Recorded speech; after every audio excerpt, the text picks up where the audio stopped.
Alrighty, welcome back folks, Roth here. So tonight I can do some art. I'm gonna finish up my Guyver I and a Sailor V drawing. Just gonna finish up the colorings. Probably not much to do, and then I'll add just a simple background so that the characters come out. All right. Um, let's see. I'm gonna get things ready here.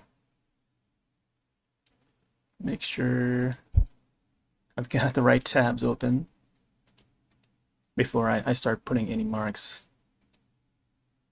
Meanwhile, you can take a look at what we got so far. And I moved some of my MP3 files around, so some of the files that I have, or some of the songs that I have in my playlist, this is my Winamp right here, they might not play, and that's because the directory for some of the files have been changed. So I might have to, organize that list until I can find the songs. Also, actually, I'm not even sure if the songs are even audible right now. Check the settings here. All right, there we go. Now you guys can hear it, I think. Hopefully. I didn't get to pre-test this to hear how it sounds and stuff, but or check the levels. So, all right. So we got that. I also have music folder open. Can I change the skin of my Winamp? I don't think I have any other skins installed other than default.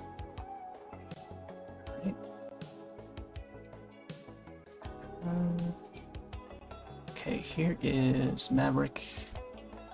Man, I was hoping that the playlist would look right, but oh well.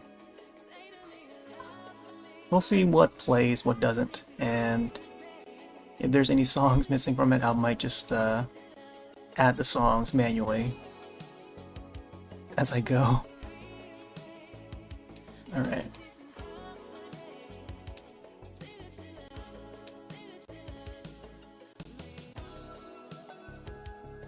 Alright. Might get a little laggy, but try to go as smooth as I can. Alright. Let's get to work here. So far I've got both characters colored. The Guyver one, I could probably do some refinements. There's some areas that want to zoom in on and maybe correct some colors. Sailor V, on the other hand, got the basic colors already in, and I'm probably going to add some shading to it, some highlights, and then after that I'll probably add the backgrounds. Just a simple backgrounds, not really, nothing detailed. Alright, I also have, actually I do have it open already. I also have the mermaid drawing that I did for the month of Mermaid, and I'm not sure if I can get it in view. So, oh, there you go. So there is my mermaid drawing. Came out pretty well. I also updated the jellyfish. I did that last night. So little by little, I made some changes to it. I also made some shadows, highlights on the dolphin. And if you notice, you might have to zoom in close, but like there's lights from the surface of the water that shines downward. So on the surface of her arms and the dolphin, you can see the lights from the surface of the water. I'm not sure if there's another term for it, but like surfaces of the water, you can see the reflection when you're underwater. you can see like the light shining through and land on whatever surface. And yeah, I just want to make that apparent. And also add some bubbles, as you can see. It's bubbles here and there. I didn't want to add too much because, you know, I feel that only when there's movement in underwater is when you'll see bubbles, right? So yeah. So there's certain areas that have the bubbles, as you can see. And yeah, that's pretty much what I have so far. I might want to adjust like the background color of the water. I want to kind of make it all sorts of colors, I think, possibly. But I'll probably get to this on my own time, like, you know, off of stream. So this is probably going to be the last time you see this mermaid image, at least on stream. So once I finish it offline, I'll tweet up the photo or something, post a speed art version of the drawing in video format for YouTube and so on. But let's get back to these two characters and finish these.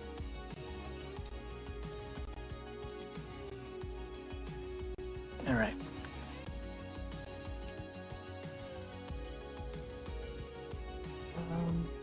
So I hope that I have the colors correct for Sailor I.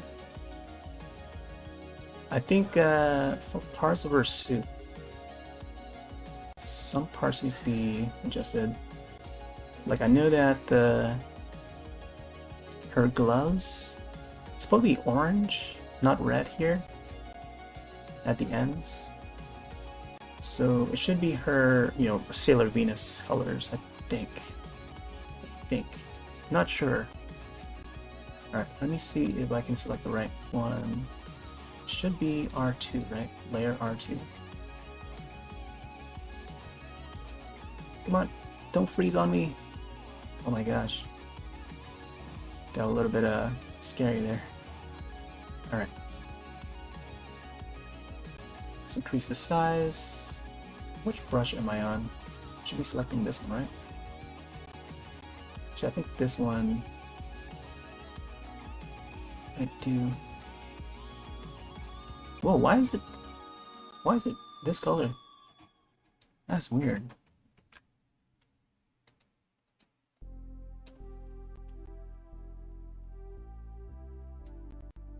There we go. Now we got the orange in. Sweet. Let's keep it a solid color for now.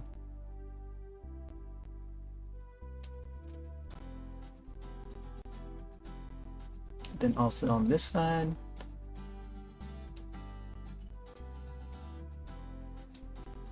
Also, I'm only guessing that these are the colors. I forget really what the like the actual colors are.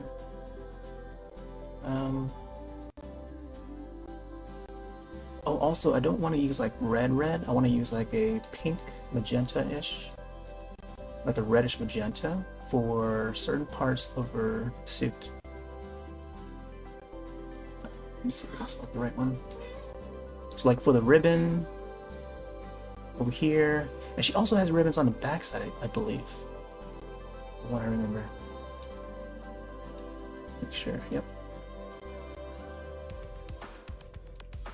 So for this part, alright, add some highlights. It could work as a highlight. Like I can make the pink really like a more like a highlight instead of like, you know, fully solid color. So I should probably add another layer, huh? Let's go R3.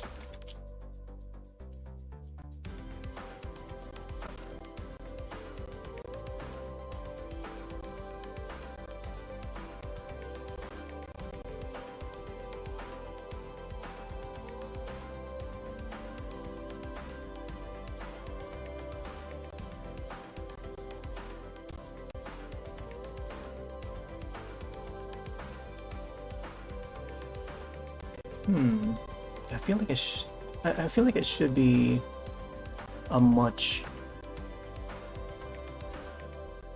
deeper red color. Also, I gotta figure out where the light source is gonna be.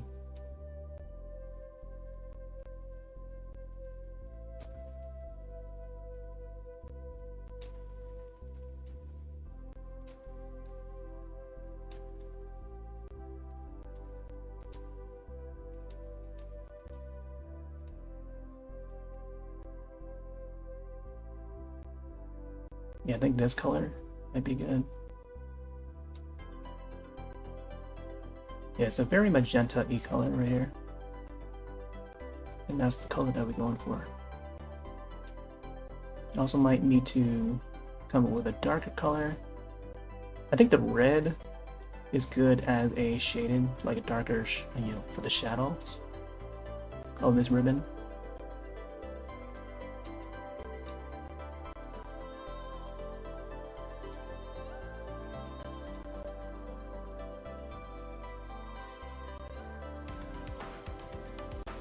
I also feel like I should clean up the lines, like refine the lines a little bit, because they look very sketchy. Yeah, a little bit messy, but that is to be expected when you're working with a mouse. Oh, I don't know if her earrings are also magenta. Man, I can't remember now. I think this part is also magenta.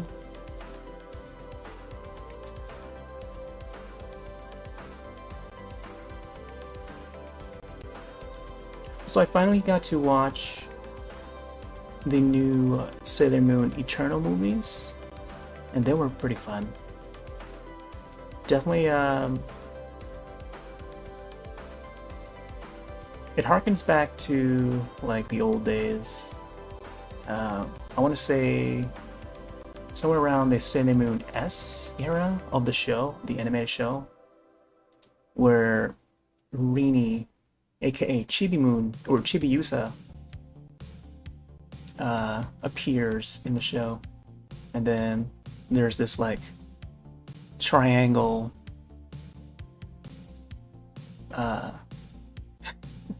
sort of an affair, not really affair, but with Darien, Serena, and Rini, or you know, Usagi, whichever you want to call them, and just the three of them hanging out together. It's that era of the story, like, you know, that timeline, not really timeline, but like that part of the story that's being displayed on screen. And fight some new animes in the movies. Part 1's part 2 that just got added to Netflix. Of all places, got added to Netflix. I mean, the original seasons and Crystal are all on Hulu, like the animated show.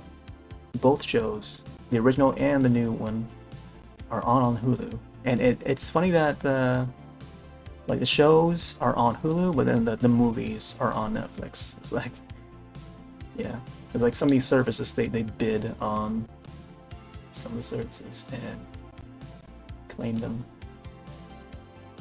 All right.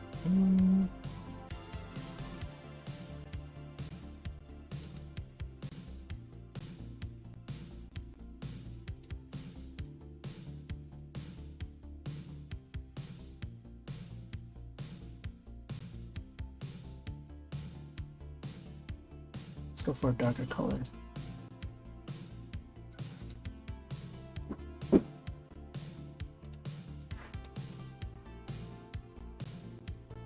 So I need to adjust my opacity. We can get a better shading here. Oh, it's still a little bit dark. Probably shouldn't go that low. The color department. Something like this. Just have to like fade it out, maybe.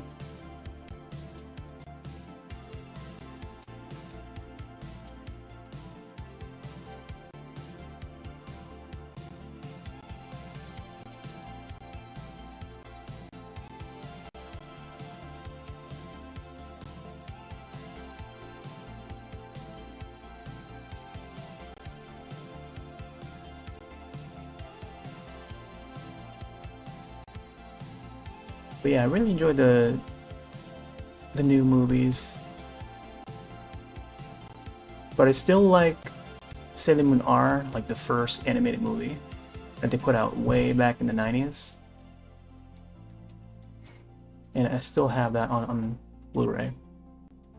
Well, I just bought it recently because it's been released in America for the first time. Well, at least for Blu-ray in HD.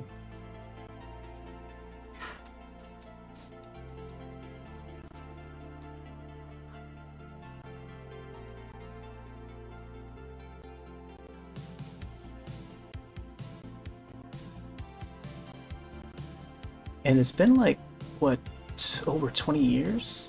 Like over 25 years? Or maybe less. I forget how many years, but there hasn't been a movie since. Or since the first original three movies.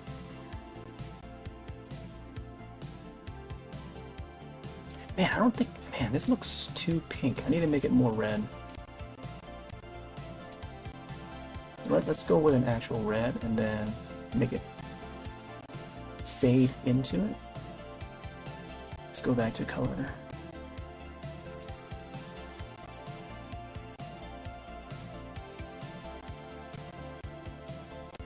Oh my gosh, why is it giving this color? Oh, that is strange. Why is it on eraser? I don't get why it's on eraser.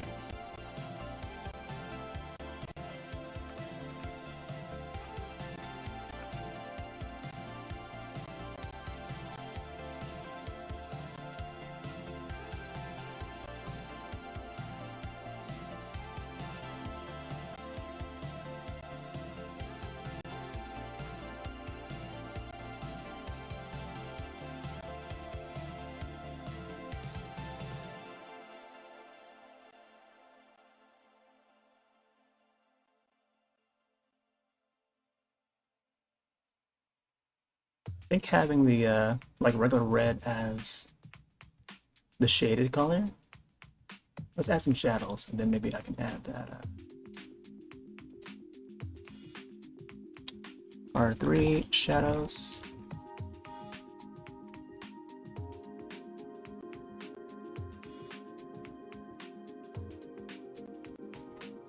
Let's get the opacity all the way to like 3 or something.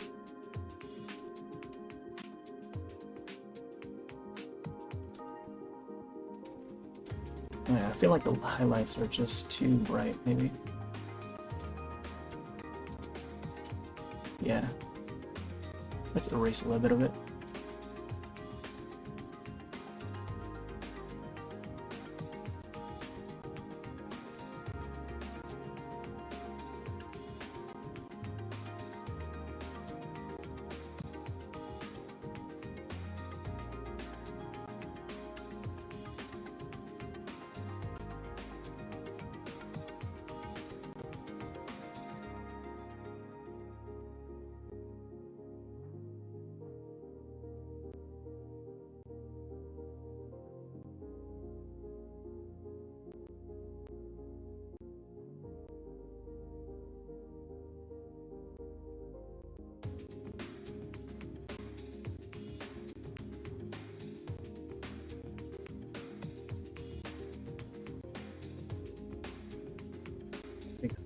I can see some of the darkness, some of the shadows, although it's underneath the highlights. So let me see how it looks with the shadows upward above the highlight layer.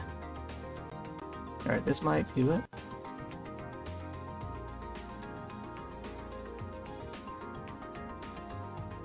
There we go.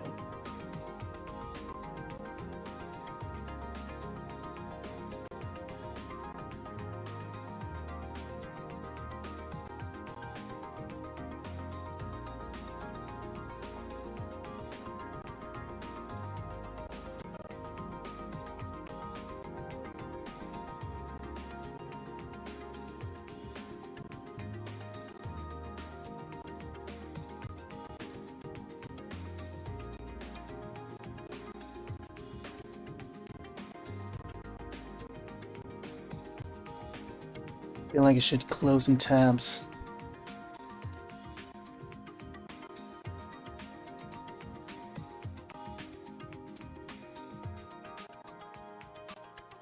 Hey there, Green Frog. Can't really see on your monitor, really? You mean the reds? Are you talking about the color, or... Oh, also I need to see if we can open this session. Host.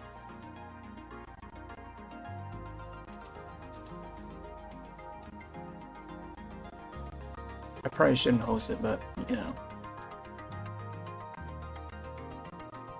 I think I want to let the folks over at Oasis know that I'm doing Drawpile tonight. Might as well just be a public one, right? I also need to make these layers for me only. All these new layers that I created.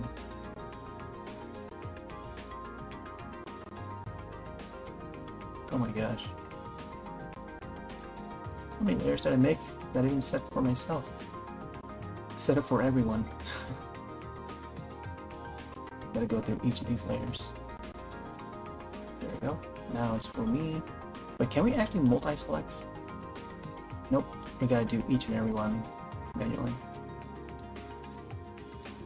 Alright, I think that's cool.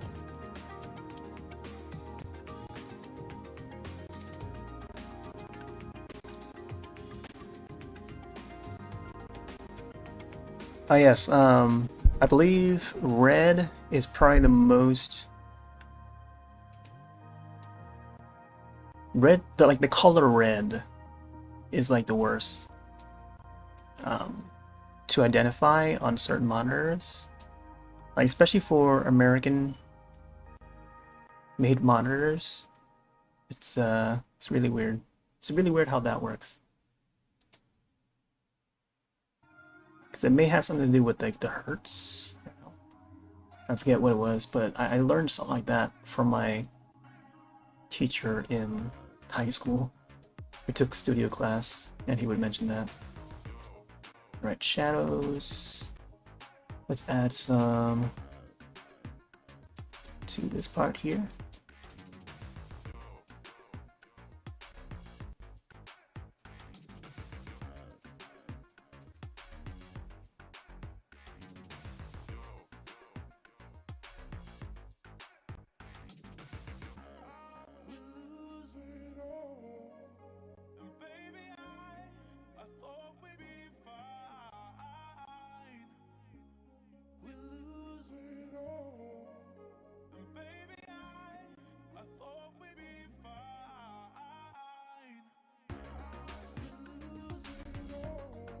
Whoa, my tablet monitor just turned off.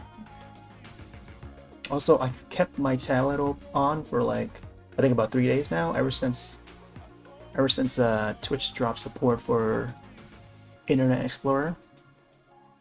And I left one of the tabs open, and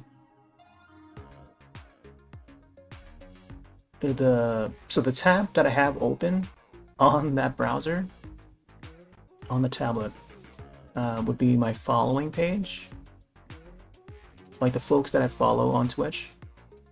So the main page, like the middle part of the page, does not update, but the side icons, like the channels on the side, the follow channels, they update for some reason. So it's weird. I haven't closed that tab for like 3 days. So right here I have a tab from June 7th. I don't know if we're able to see it on a screen here. I'll show it. So this is June 7th tab. Any other new tab that I try to open that's on the twitch.tv webpage, it's gonna show that it's no longer supported. So like, here's the next tab over. This is what it shows me. There's a brand new Twitch tab if you were to open a new tab for it. Internet Explorer. But this one has been open for like 3 days. I haven't closed it, but like the icons, wait, where is it? Like on that part there, like the feed, I don't want to, I gotta be careful not to touch it, or else it might redirect to the unsupported page and stuff. So that part there of the Twitter feed, not the Twitter feed, the Twitch feed, still updates, so I can see who's live at the moment, and so on. So that's weird. It's like they completely drop support for Internet Explorer. And that's the only thing that works. As long as I keep that open, or as long as this tablet is charged and on battery, like I'm able to keep that page open. And the only thing that updates is that follow channels panel, like the left panel. It's so weird. Man, I don't know why. It could possibly be due to security. Like, since Microsoft no longer want to support either, it's weird. So there's like a little piece of history I want to document, like how technology just like changes through time, you know? Because imagine like 5 years from now, 10 years from now, you would tell your kids, ask your kids, or just chatting amongst other folks in a live chat somewhere, online, in a community, social networks, and then you would mention, oh, remember Internet Explorer? The era of the Internet Explorer. Some people would mention like Netscape from way back in the day. Some people would mention Winamp. Over here, Winamp. Whoa, look at those windows. Some people would mention AOL, AIM, and all those old pieces of software. So now, we have Internet Explorer as one of those. So imagine that. Yep, you can add Internet Explorer to your terms, list of terms to remember. Oh man.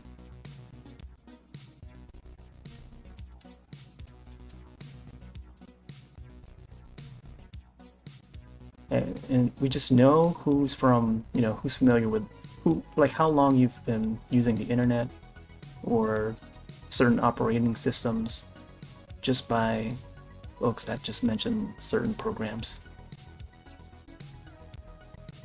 MySpace, the era of MySpace. Like today's kids don't even know a thing about MySpace, right?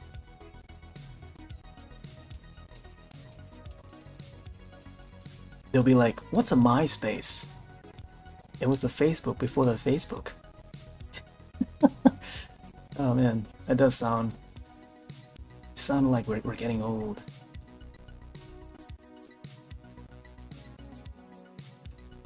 Alright, let's see. Wow, this looks more goldish than it does orange. I hope those colors are correct. I don't know. Alright, let's see. Let's go. I want to fix her suit here. This will be a different color. Let's make sure. Yep. It's on this layer. Oh man, a little bit lagging, but come on.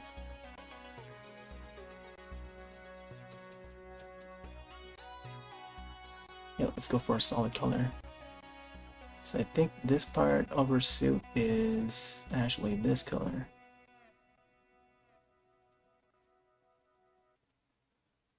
Come on.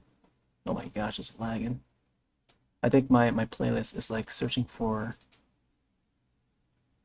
the correct songs. Okay.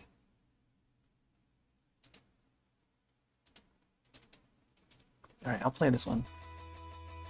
I might have to update the list a bit.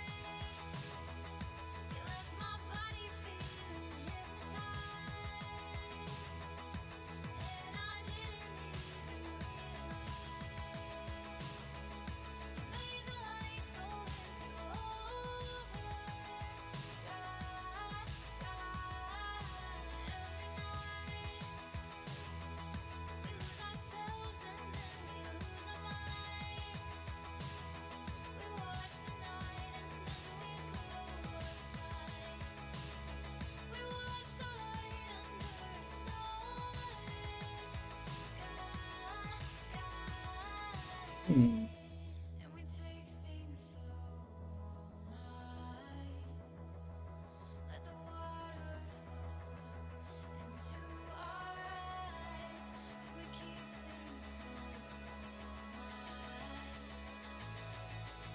Man, how it looks down here. I think it's supposed to have like another ribbon or something down here. I forgot how it looks. Oh, no, I think it's supposed to be yellow at these parts. Okay. Let's add some yellows to it. Or it could be like orange. I forget what color. You know, just so that we can match it along with this part of her glove. Let's go with this yellow. Yeah, it's supposed to have like one band. A couple of bands there.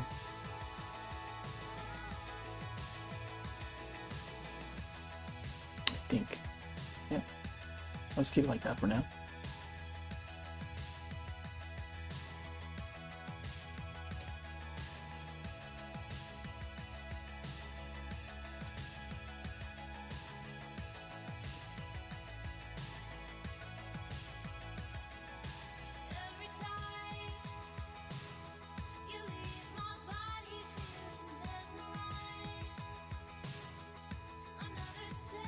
So I'm not sure if this is the correct blue that I want to go for. Let's see what other options I can do.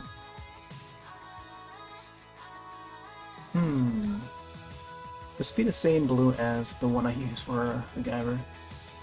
Although I feel like this is the more correct color.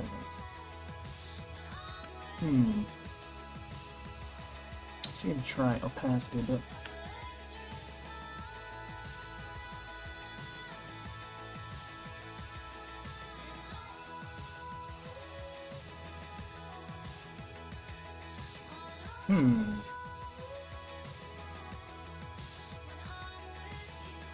Not sure if this is the right way.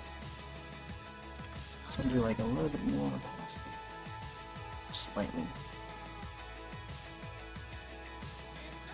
Yeah, like something like this maybe.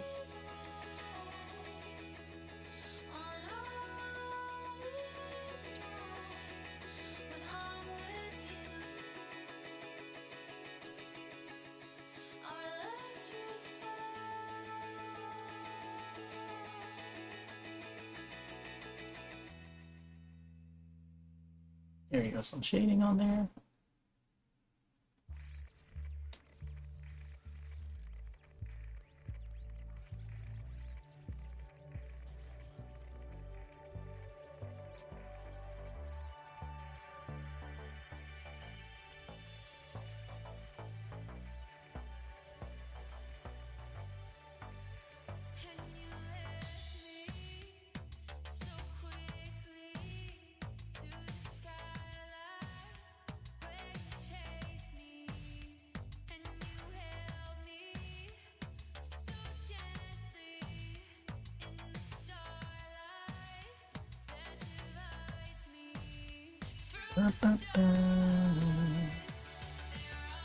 Alright, let's see.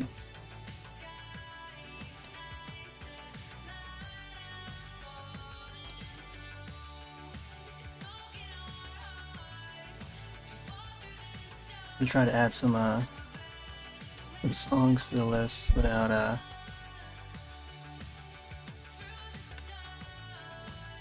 breaking things. Let's see.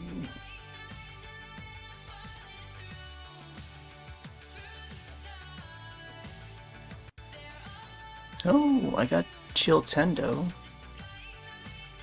I thought this bowl was empty. Why is it empty?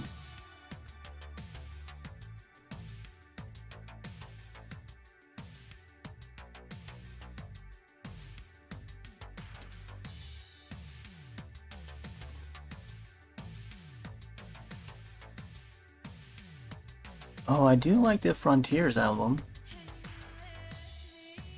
Oh wait, I think the current one is the Frontiers. Where's the other album? Sea of Stars.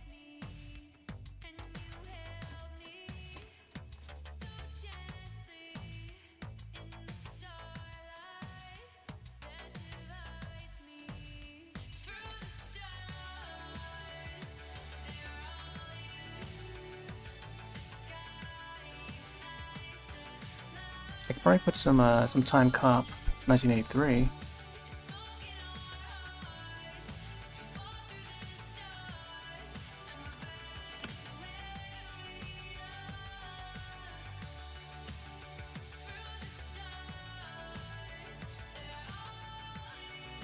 Alright, let's add some Time Cop 1983.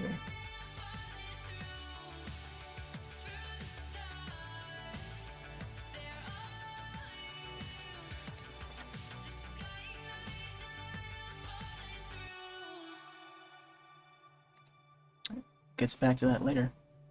Hey there, Ash. Welcome in. How's that Mass Effect?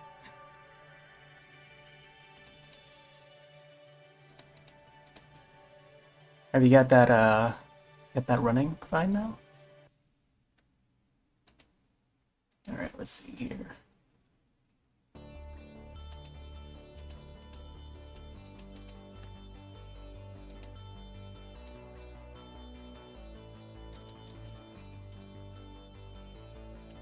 Should be in the shadows.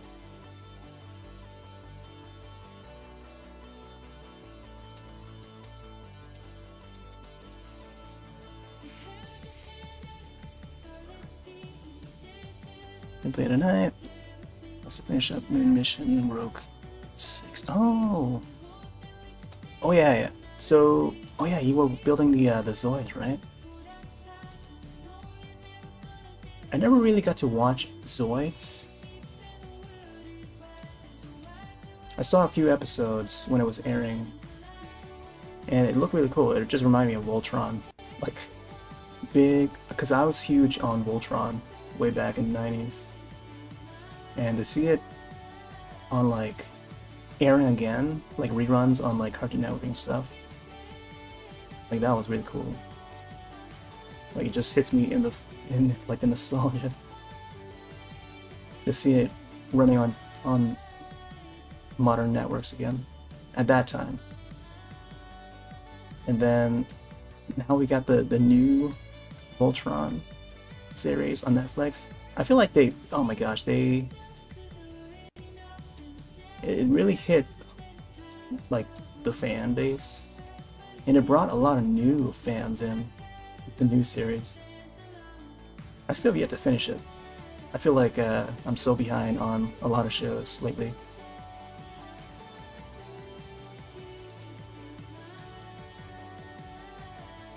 So there's a new Century series. Oh, nice. Blitz Team, sweet.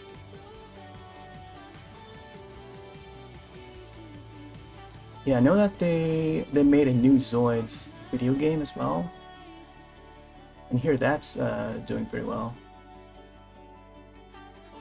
It looks really cool too.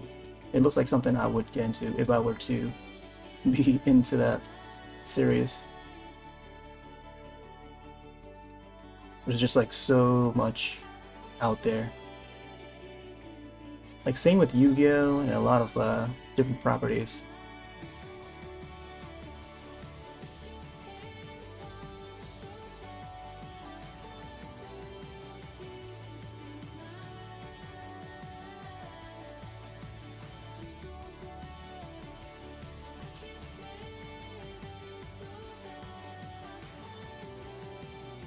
It's hard to tell.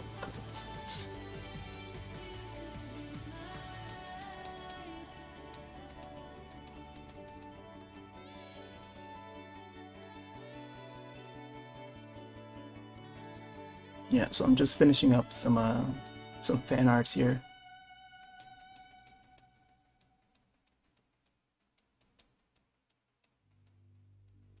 This probably might take like this entire session, just to get the shadows, highlights in for these two characters, a little bit of background, and that'll be pretty much it.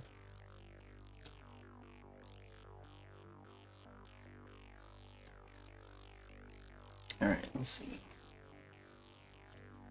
Trying to think of how I'm gonna add the highlights.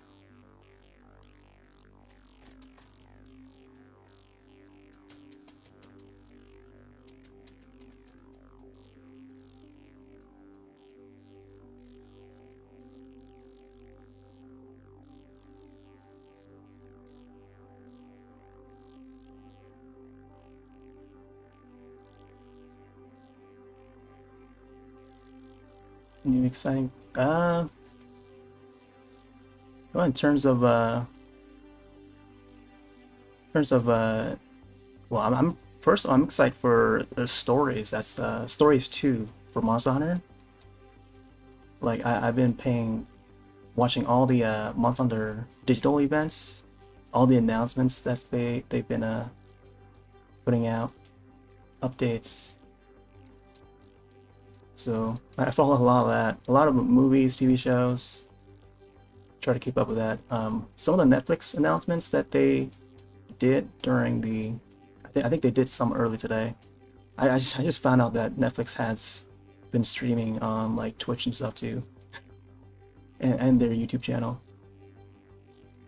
And they did like fun like trivia game with like some of the actors of Lucifer and Rahul from iZombie. Like he was part of the some trivia game. So they have like random people join in and like play trivia together. It was pretty fun to see them all interact together.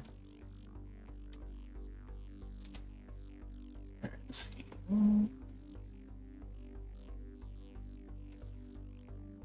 Let's probably go with black, like a darker blue one.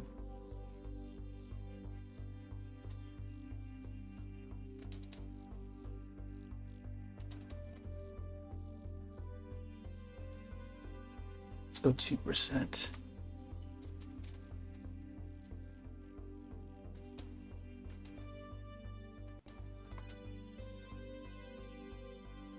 I'm pretty excited for Fear Street.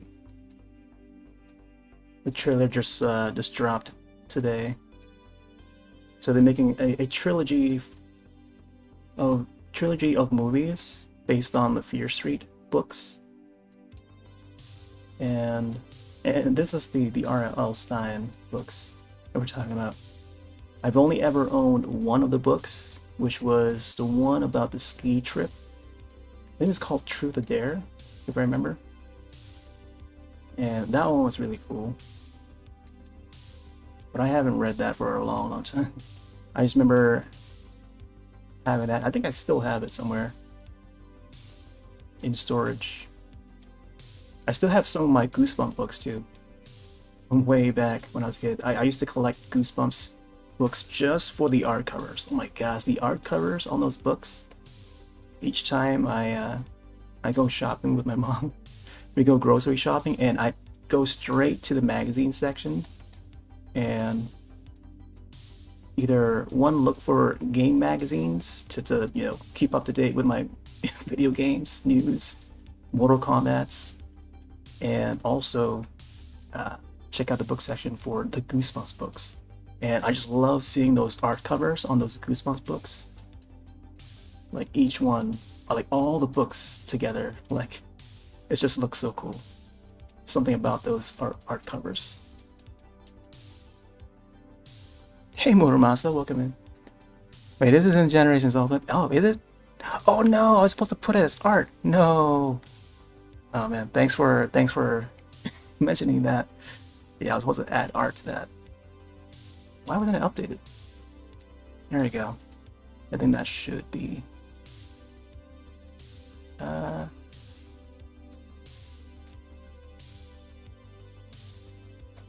There you go. Update, please. There you go. I think it should auto update. There you go. Yeah, sorry about that. Yeah, tonight, Wednesdays, is art day. But yeah, yeah, we played a bunch of Generations Ultimate last night. It was pretty fun. I hope to do some more Generations next week. I think tomorrow will be 3U day, so I think I don't think a lot of people really play that anymore. So I try to feature for as long as I can, because I used to play that a lot and feature it on stream back when it was still new or fairly new. But yeah, So yeah, expect a lot of Monster Hunters here.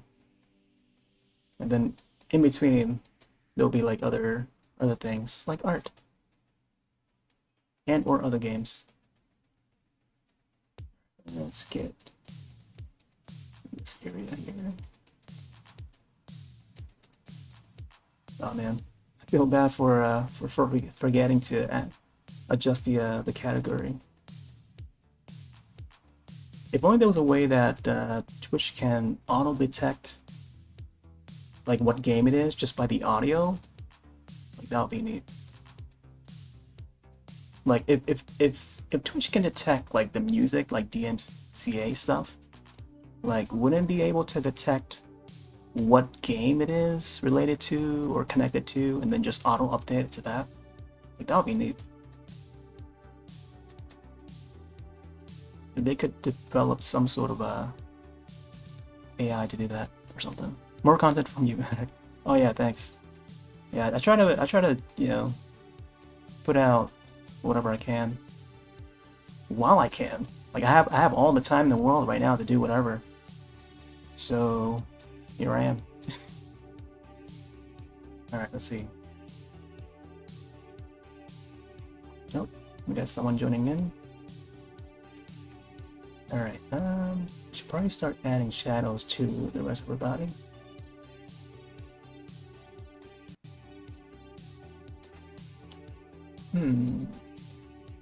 Let's go with this color.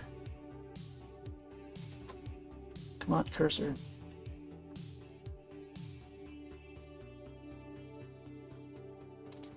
Oh my gosh. Program just like froze for a bit there. There we go, this is a good color.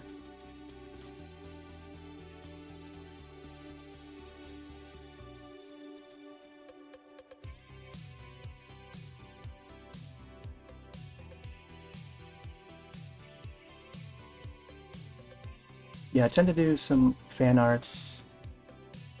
I think this session is fan arts are some of my favorite characters from some of the shows I grew up watching.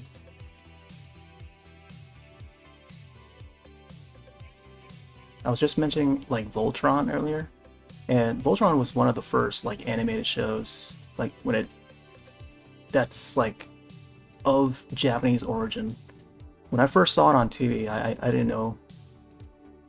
I just thought it looked cool, you know, could look and sounded cool, and I was immediately hooked onto it.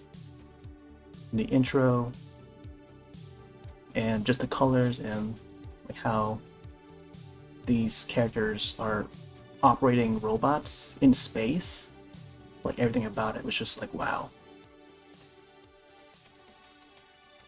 But to know that I didn't know it was like, you know, Japanese animation until like much later. So that was probably one of the first like shows that that got me into like Japanese animation.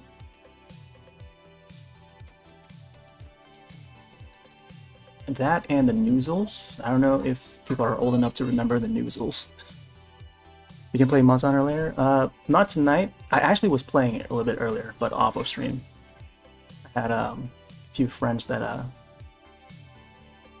were also streaming the game, and I just joined them there.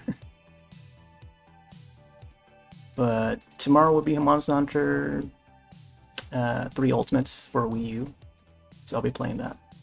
Where is my gamepad?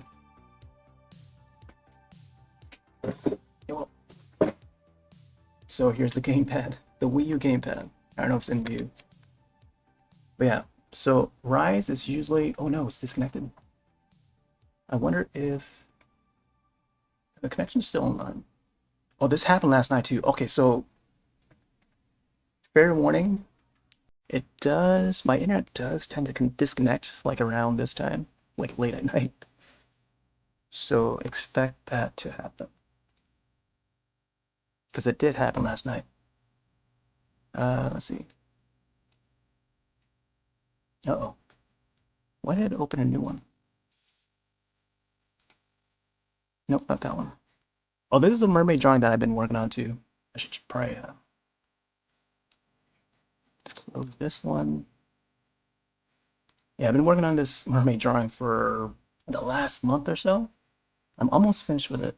I want to add more colors to the background, and that'll be pretty much it. All right, let's go back to this. My system does a nightly reset. Yeah, it's like it's unexpected too, but it usually happens around this time of night for some reason. I notice. Like when it does happen around this time. Yeah, it happened last night where I was playing Monster Hunter Generations Ultimate. And then it took like half an hour to come back. So when it came back, I reconnected, went live, and then played for another couple hours, and that was my night. Yeah, it was fine when I reconnected, but it just happens to take like half an hour for the servers to come back. This weird.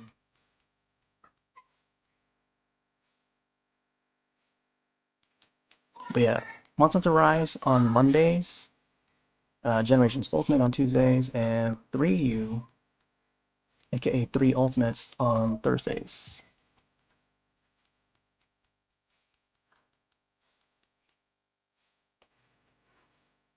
Ridiculous, yeah.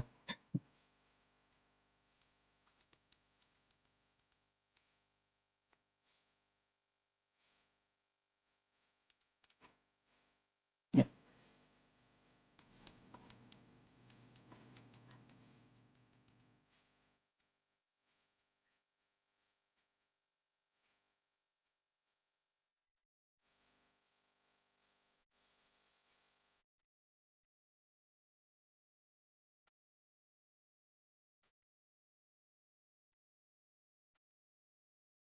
Oh yeah, and also Pokemon Snap on Saturdays. Forgot about that.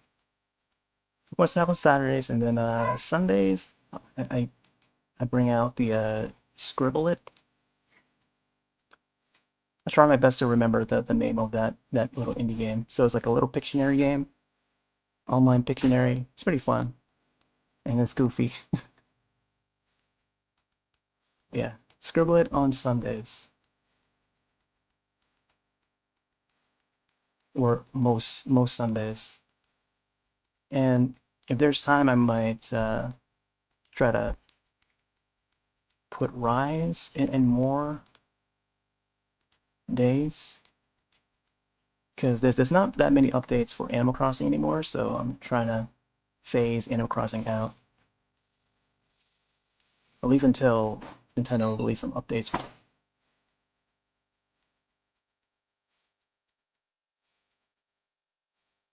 Let's get the brush. Don't have Pokemon Snap, much less Sword Shield. Oh yeah, yeah. I haven't played Sword or Shield yet. That game looks great though. There's the other one, Let's Go Pikachu and Let's Go Eevee. Like those look really good too. I wish I could play them.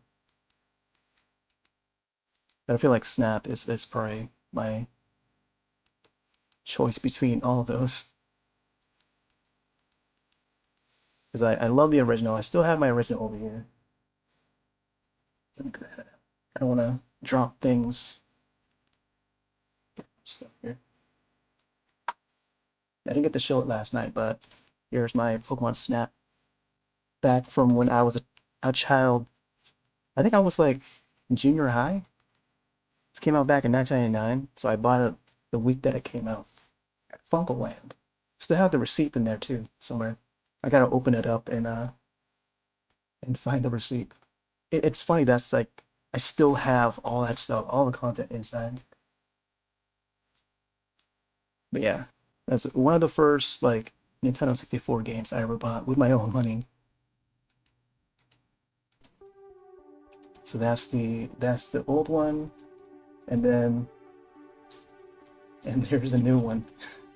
Got the new one too. It took like I forgot how many weeks it took to arrive, but I pre-ordered it. That's actually another pre-order from Best Buy, but some reason they delayed it. Well, I think it's because the COVID shipments, and it took like a week or more for it to arrive. But yeah, and when it finally did, oh my gosh, I was all over it. I wish it would arrive like the day it would release, because that's what Best Buy said on their website. And it's weird that like late shipments like that, they don't try to, you know, offer any like refunds, like partial refund or some sort. Because I know Amazon does that sort of thing if there's anything wrong with the item. First game you bought with your own money is always an experience. Yeah, exactly. That's why I try to cherish it, keep it, in neat condition as possible. And I kept it that way for so many years, for this long, 20 years. That's a long time. Yeah. I used to sell my drawings at school. Oh man, that's how we make money back in the day. I don't know what kids do nowadays to,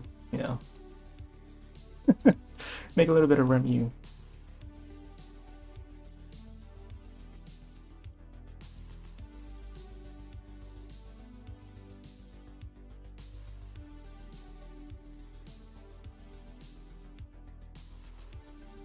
Like I used to, there'll be like kids at school, back in middle school, would ask me, "Oh, can you draw me Pikachu?"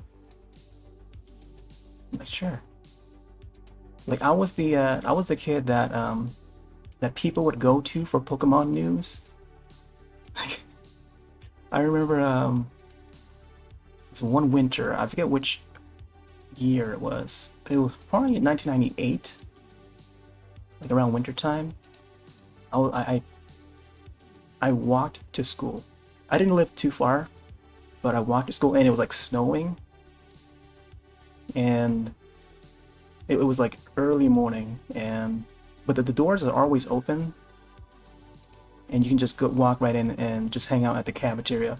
And like about a half an hour before the bell rings for homeroom, like there'll be kids from like other grades that will come up to me because they see the images, my drawings, and they see like Pokemon that's never been shown on the TV show before. Because we would all watch, like some of us who were fans of Pokemon back then, we would all, like all of our Pokemons, we only know from the cards and from the show, the animated show that would air on TV.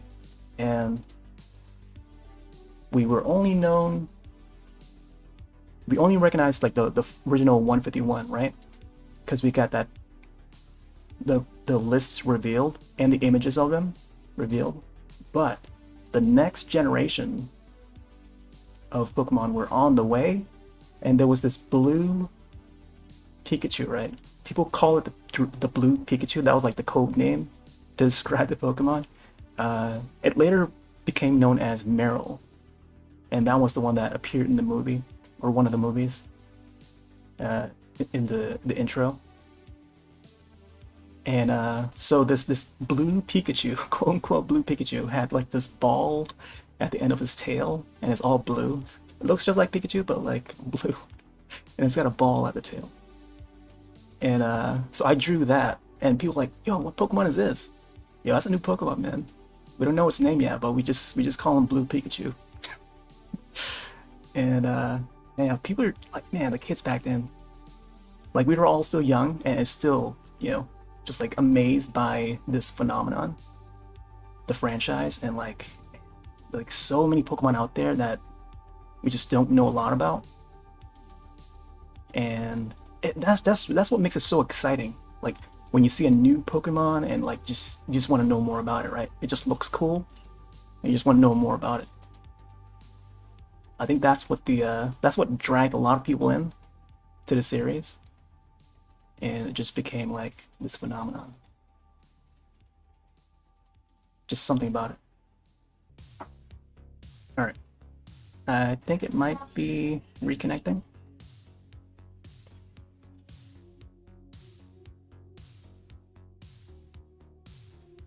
Okay, it shows that OBS has reconnected successfully, so I hope it comes back.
Alright, I may have to mute my mic for a bit.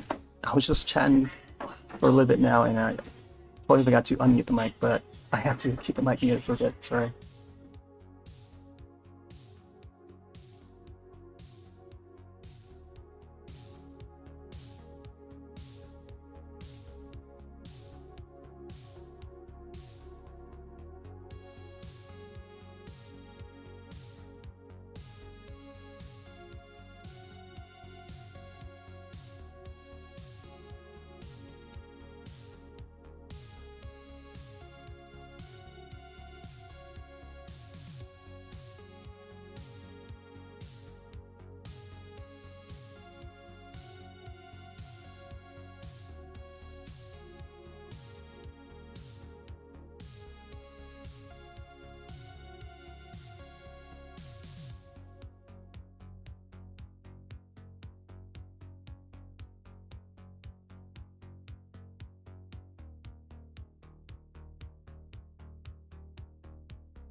Okay.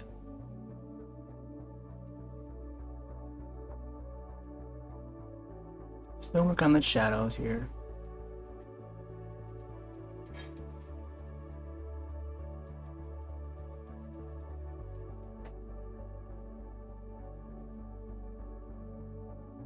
Yeah, so I had my mic muted earlier, and just before, or just after I got reconnected, I was talking about the Pokemon show that was used to air on TV. Well, first of all, we first found out about Pokemon. I don't know if this picked up when the connection came back, but so how me and one other friend, our classmate, we were watching the news one night, and I think it was on Fox News that covered it, and it was just about a kid that he got seizures from watching an episode of Pokemon, and it's a Japanese version of it. And so Fox News covered it, and that's how we found out about the show. And then we've been waiting for that show to arrive to America, to air on U.S. networks, and we finally got it. Oops, sorry. Excuse you.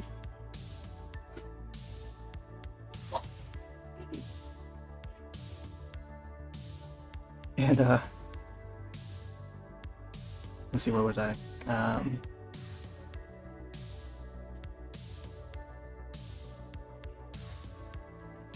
So, oh yeah, me and my classmates. So we knew about the show, and we had computers at school. So we used the computers to look up the show and images of it, and we learned about the show and the series before it even started airing.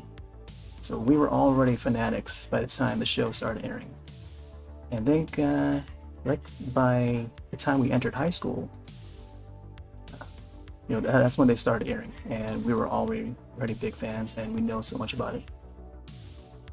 So that's how I got to know like some of the Pokemon that were available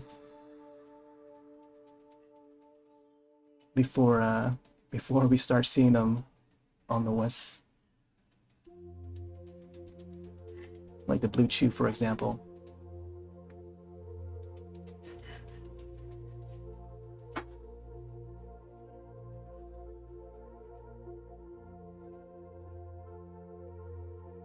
Oh, I gotta put the colors for her face too.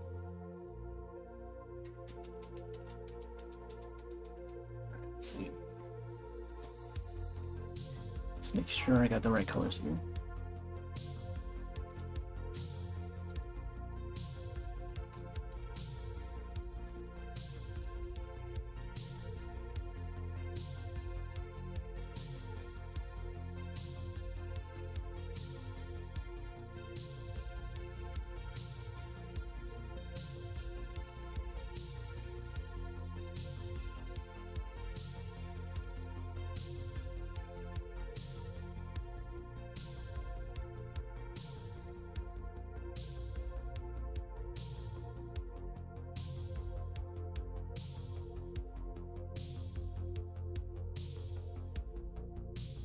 I also remember when the movie came out, like the first movie came out in theaters. They aired, I mean not they aired, but like they put it in like local theaters. And I remember going there with a friend to watch it. We met up with other friends who were fans, and some of the friends saw it like before us. Like there was a time slot that they picked, and they saw it right before us. And then as they came out, they told us that it was really cool and great. And then we went in, and that year, our theater had an arcade, so we just hang out at the arcade there until it was our time to watch. Yeah, I remember that day. And who was there? It was a fun experience to watch like a Japanese animated film in theaters, like US theaters. Like there was nothing like that ever. But of course there was the English version of it. It's just fun to experience it like for the first time. And this was back in 1999. Is it 1999 or 2000? I think it's 1999. Like towards the end of 1999, because the second movie was called Pokemon 2000.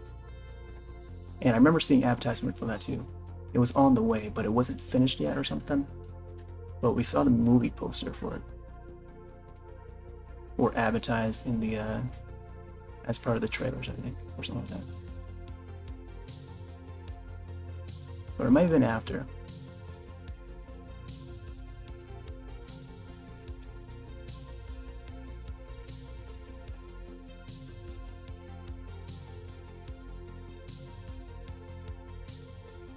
Let's get into the eyes.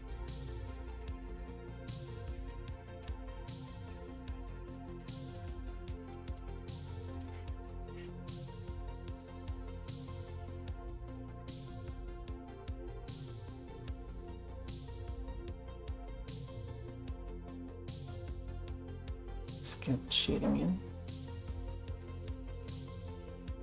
Nope, wrong layer.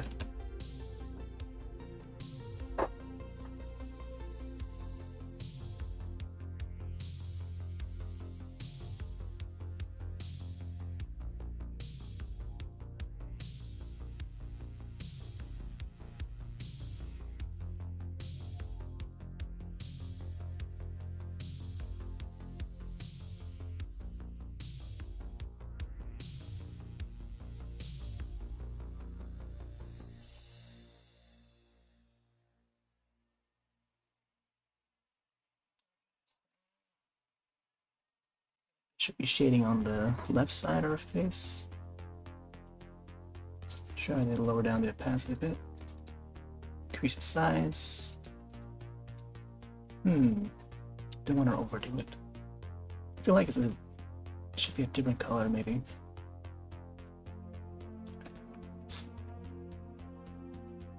Let's go to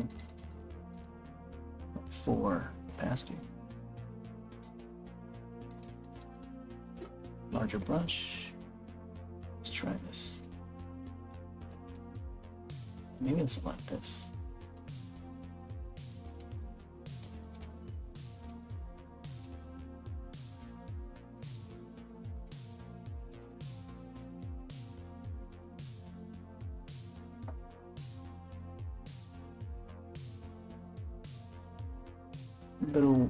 Little shadows here and there, just give a little bit of dimension and roundness to it.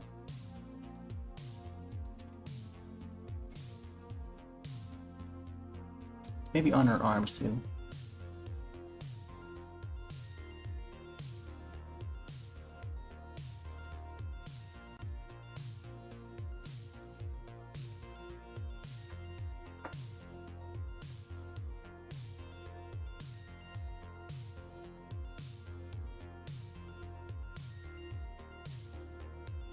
Maybe I'll have to look at the layers to make sure I'm on the right layer.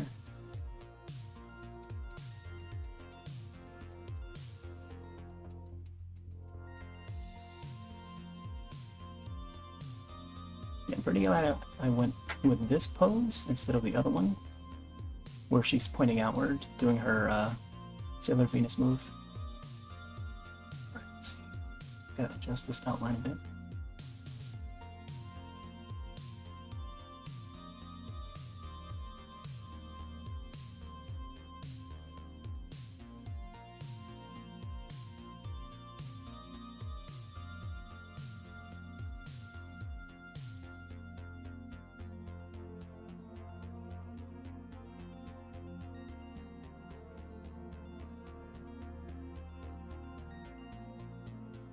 Whoa! D-Live? D-Live is hosting me again? Oh man. Thank you so much, D-Live team. I always appreciate you coming by to host my channel on the front page. But it's always whenever I'm doing art, but yeah. Welcome.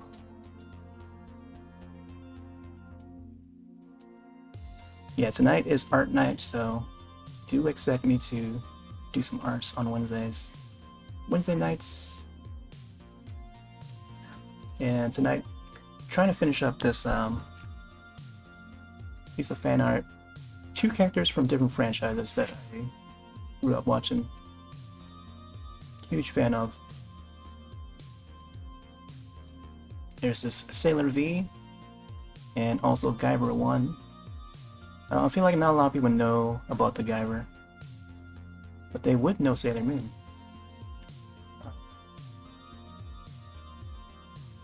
Yeah, like people, I think most people, like the general audience, would probably think it's Sailor Moon, but it's actually Sailor V. But she is definitely a Sailor Scout. She is actually one of the first Sailor Scouts to become a Sailor Scout. If we're talking like chronologically. And not a lot of people know that. Like people would watch a show and think that Sailor Moon is the first Sailor Scout. Because that's what the first episode is about, right? But it's actually Sailor V. Mina, or Minako, if you're following the Japanese version of the show. But yeah, she becomes the first Sailor Scout, and she was the first to remember, to have all the memories of the past timeline of what happened.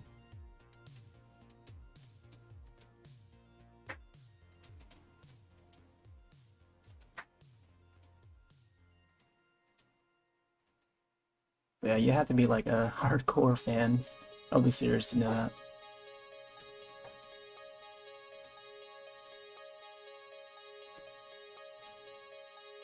I'm also using a mouse, like a standard wired mouse. I don't know if I can show it. I think the wire is not long enough for me to reach it to the can. But yeah, it's like a wired optical mouse, Microsoft, nothing special. So you might hear some clicks ever so often. That's just me, you know, clicking on the cursor. Alright. Add some more shading to her eyes.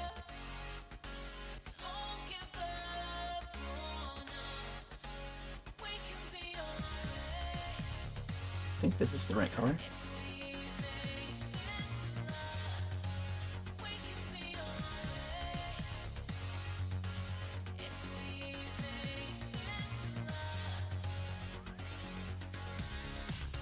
Yeah, this was supposed to be for the month of May, but I was working on the mermaid drawing. I still have yet to finish it. There's like still some things that I want to add to it before I wrap that drawing up. And at the same time, I also started on this one just last week, I think, or a couple weeks ago. But this one's almost, you know, I think I'll be able to finish this tonight. Just keep it simple.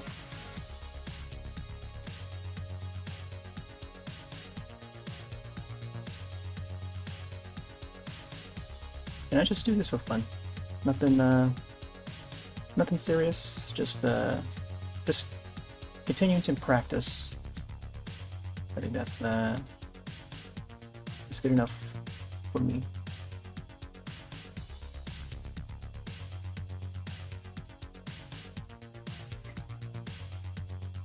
I think this way I could just chill. Something different from just like, you know, just playing video games. It'll just give me something to relax and chill to, and also talk about whatever topics that comes to mind.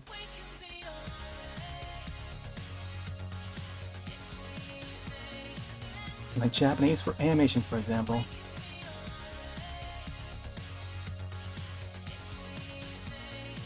Oh, speaking of animation, there's a Netflix animation that I've been wanting to watch.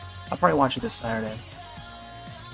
Mitchell and the Machines. I hear good things about it, and a lot of folks that I know have already seen it, and I still have yet to see it. But yeah, it just came out like a few weeks ago, a couple weeks ago, and I've yet to see it. So definitely have to get up to that. That is definitely on my watch list to see.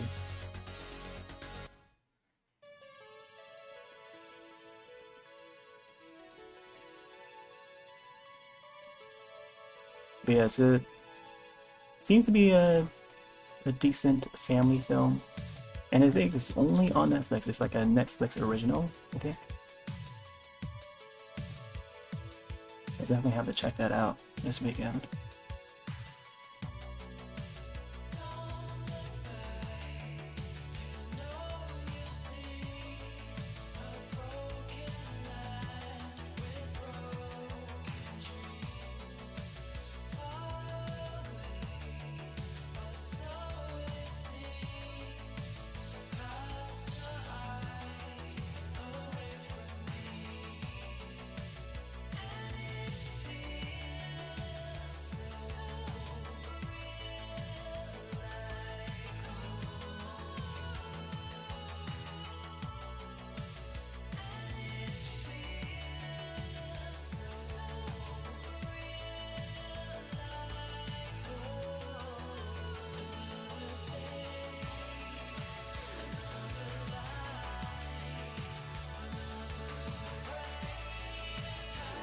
fix her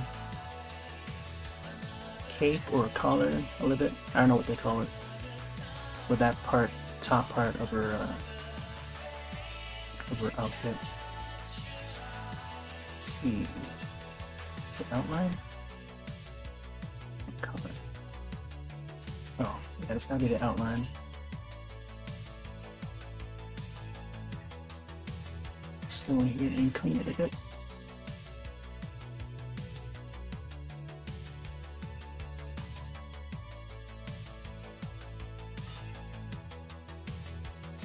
Hey there, Ricochet. Sorry, what are you talking about on Netflix? Oh, so there's an animated film called Mitchell and the Machines, and I hear good things about it. I want to see it. It looks like a fun family friendly movie. But maybe watching that this weekend. Last weekend I saw the Sailor Moon Eternal movies. And that takes place, and it's part of the Sailor Moon Crystal. So you have to watch that first before you watch the Eternal movies. But yeah, it brings the characters back, including the inner Sailor Scouts and the outer Sailor Scouts. They all come together and fight whoever the enemy is. Sounds familiar. Yeah, it's new. It just came out. Mitchell and the Machines, I think that's what it's called. Or if you type in Mitchell or just Machines, it'll probably should show up in the results.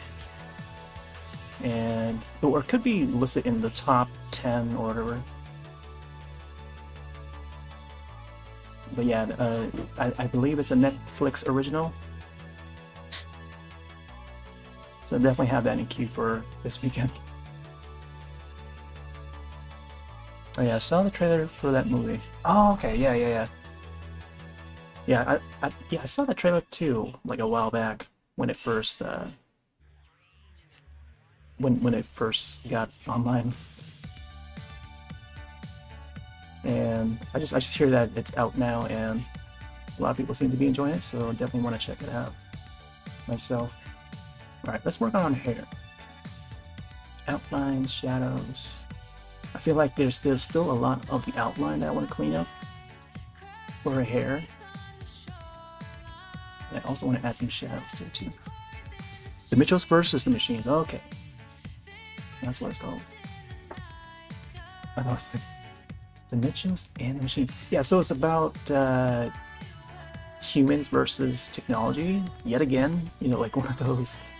But it seems like a neat concept, like an interesting concept, like something you'd see in like Love, Death, and Robots. That's another one worth checking out on Netflix if you haven't seen it.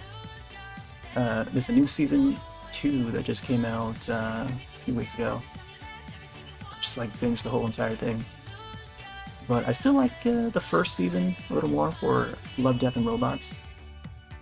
There's just more episodes in that one, but there's still some interesting ones in the second season. And that's another piece of animation worth checking out. Not for kids though. It's more for adults or grown-ups, I guess. Yeah, definitely not for kids. I wouldn't have kids watching that. If you know what I mean. Let's clean up this outline a bit.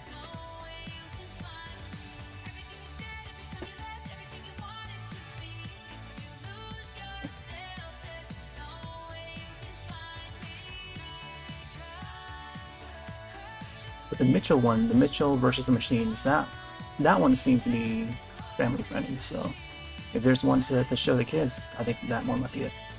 Also, Over the Moon. If you haven't seen Over the Moon, also a Netflix original. I feel like I'm just like, what all things Netflix. But these are some of the things that I've seen on Netflix lately. Like this year, I think. Starting from January 2021. So Over the Moon is another one Netflix original. Definitely worth checking out. It's got great music. It's very musical. It's like very almost Disney-like, like modern Disney, where it's like CG, Pixar, like it's to that level. I think it's probably folks that worked with Pixar in the past, and it's possibly why it's got that quality to it. But yeah, Over the Moon, definitely worth checking out. Yeah.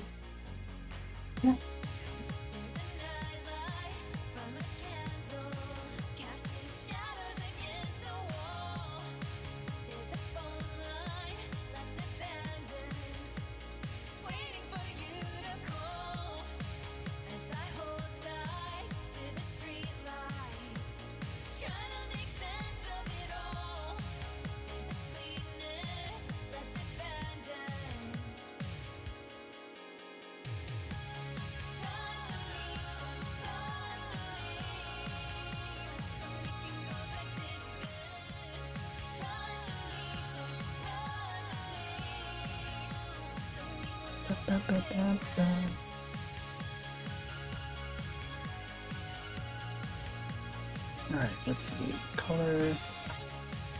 What's the color for this guy? Oh my gosh. It looks like it just blends into the background. I'll keep it like that for now. That way I can see what's underneath. Man, I feel like I might just spend the whole night just on this drawing, finishing it up. Which is good because I do intend on finishing this ASAP. And the mermaid one.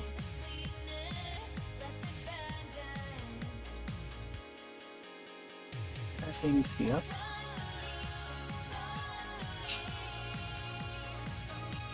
Make sure I'm on the right layer.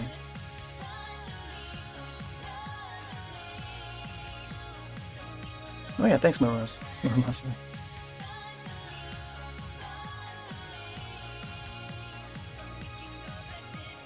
Yeah, try to like it comes out really sketchy. Oh my gosh, am I using the eraser? Oh my gosh, I've been using the eraser all this time. I can't see what's happening underneath. Let me see if I can remove this guy. Oh my gosh, there we go. I can finally see. Man. Let's up the opacity.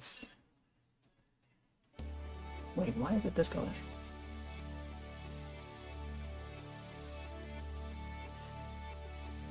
Yeah, also, I'm using Drawpile. This is an app. It's a free app, open source, and it's meant to be for like, collaborative art. Just in case folks are not familiar with the program. But people can actually connect to, like, I say that a server, like host a server in a room. And then people can join the lobby and then start drawing on the canvas. Like they can set their own layer and stick to their layer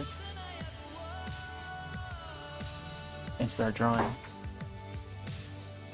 But sometimes I'd have like group collabs and we just all draw together. It's pretty neat.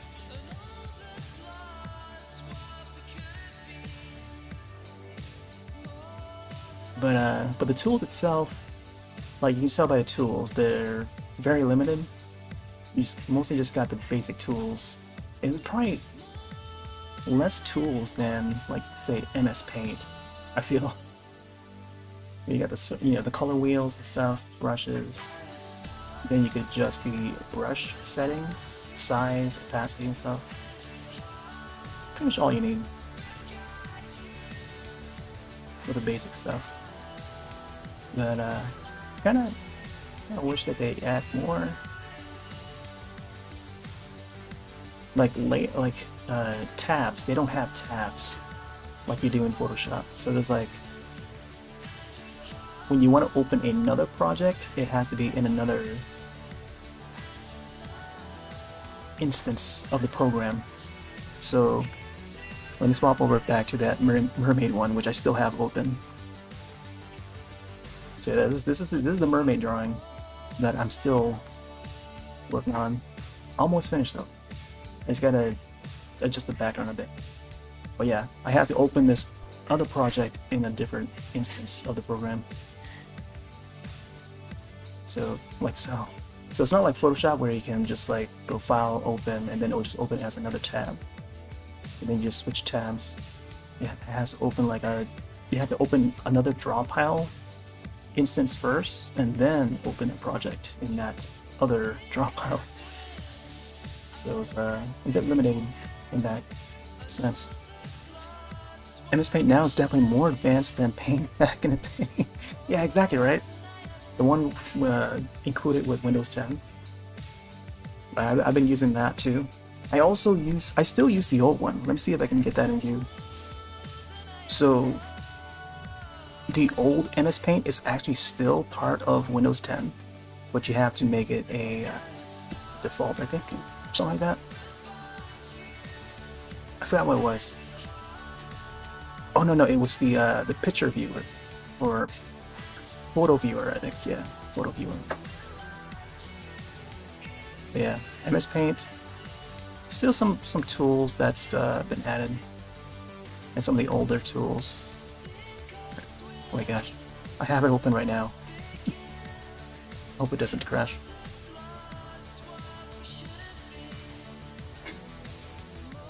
It's a very minimal but much better options in terms of brush and such. Yeah, I still like the old MS Paint. It's just the button layouts or the tool layouts are just where I want them to be. That was the first like graphics or photo editing program I ever used. I think Mermaid 1 has a nice 80s animation. So yeah, that's pretty much what I try to go for. Oh yeah, let's go on to her hair. Shadows. So you're trying to find the right color. Let's test this out.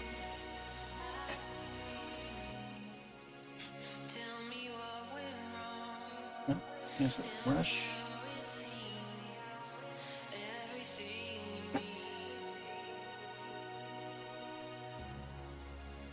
Okay, yeah, I think this color might do. So that's gonna be under shadows.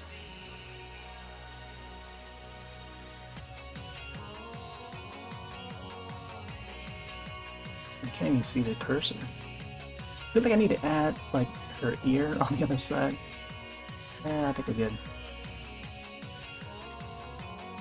It's not that visible. Seems to be lagging far. Okay.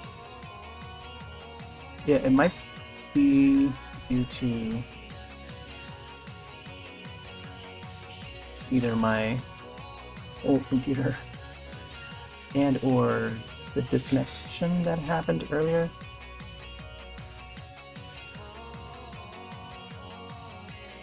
Because sometimes my internet just fails around this time of night.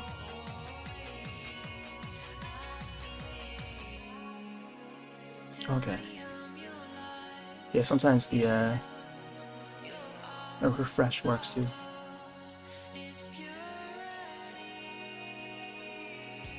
Yeah. Sorry, yeah, it's just okay.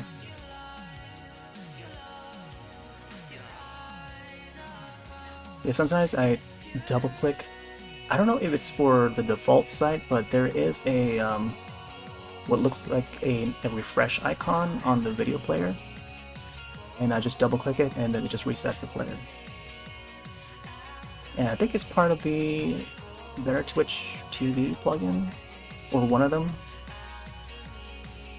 I don't know if it's like by default part of Twitch site, but I tend to use that too.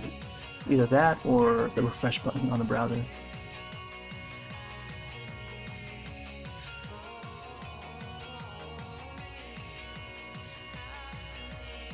Trying to read Kobe image. Oh my gosh. Oh, I know them feel, man. I remember back in like the 56K days. trying to load those images, man, it just takes way too long. Something else where, yeah. Oh, I can imagine. That's when you know that, that you gotta either refresh or... I remember there used to be like ways where you can just right click and reload the image, like just the image on that page only. And there would be plugins that you can use to do that. Because for some reason having like slow internet like that just allows you to do things that you wouldn't think you wouldn't normally do if you had like fast internet.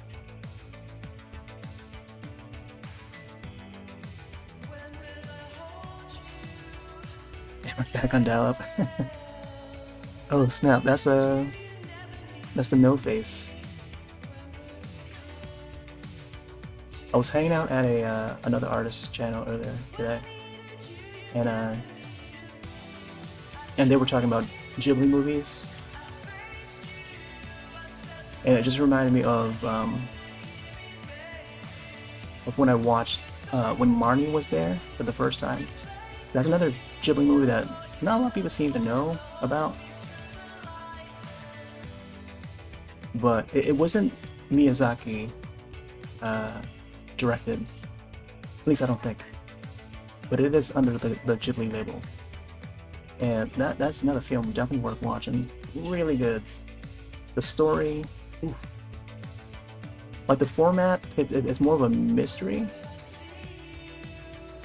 Like you're introduced to these characters and you don't find out the truth of why the main character is there until much later, and when that bit hits, it really hits. Oh man, so much feels in that. But yeah, that film was really good. I'll definitely watch that again, but you have to be in the right mood to like watch that again. At least for me, I feel like each time you watch it, it's gonna bring tears. It's one of those films. Haven't seen that one, been on a back life. Oh, yeah, definitely. Yep, definitely prepare for the feels if you ever plan to watch that. I mean, as with a lot of Ghibli films, I feel like Nausicaa is another one that people might get a lot of strong feelings about. I have that one on Blu-ray. Nausicaa, when it first arrived on Blu-ray, when it was still being distributed by Disney, because Disney was handling the distribution for some of the releases a few years back, like at least a decade ago. And Nausicaa was one of the early ones. I got to watch that in HD, and man, it still holds up. Totoro was my first Ghibli. I saw it when it was still on VHS. That one, Hiku's Delivery Service, and Spirited Away were my first three of the Ghiblis. And then I got to catch up on the later ones much later.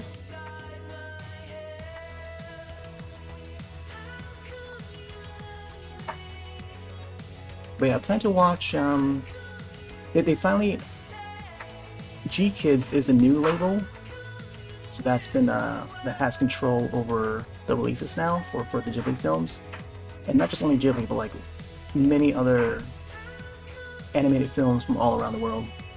They've released like French films, Chinese animation,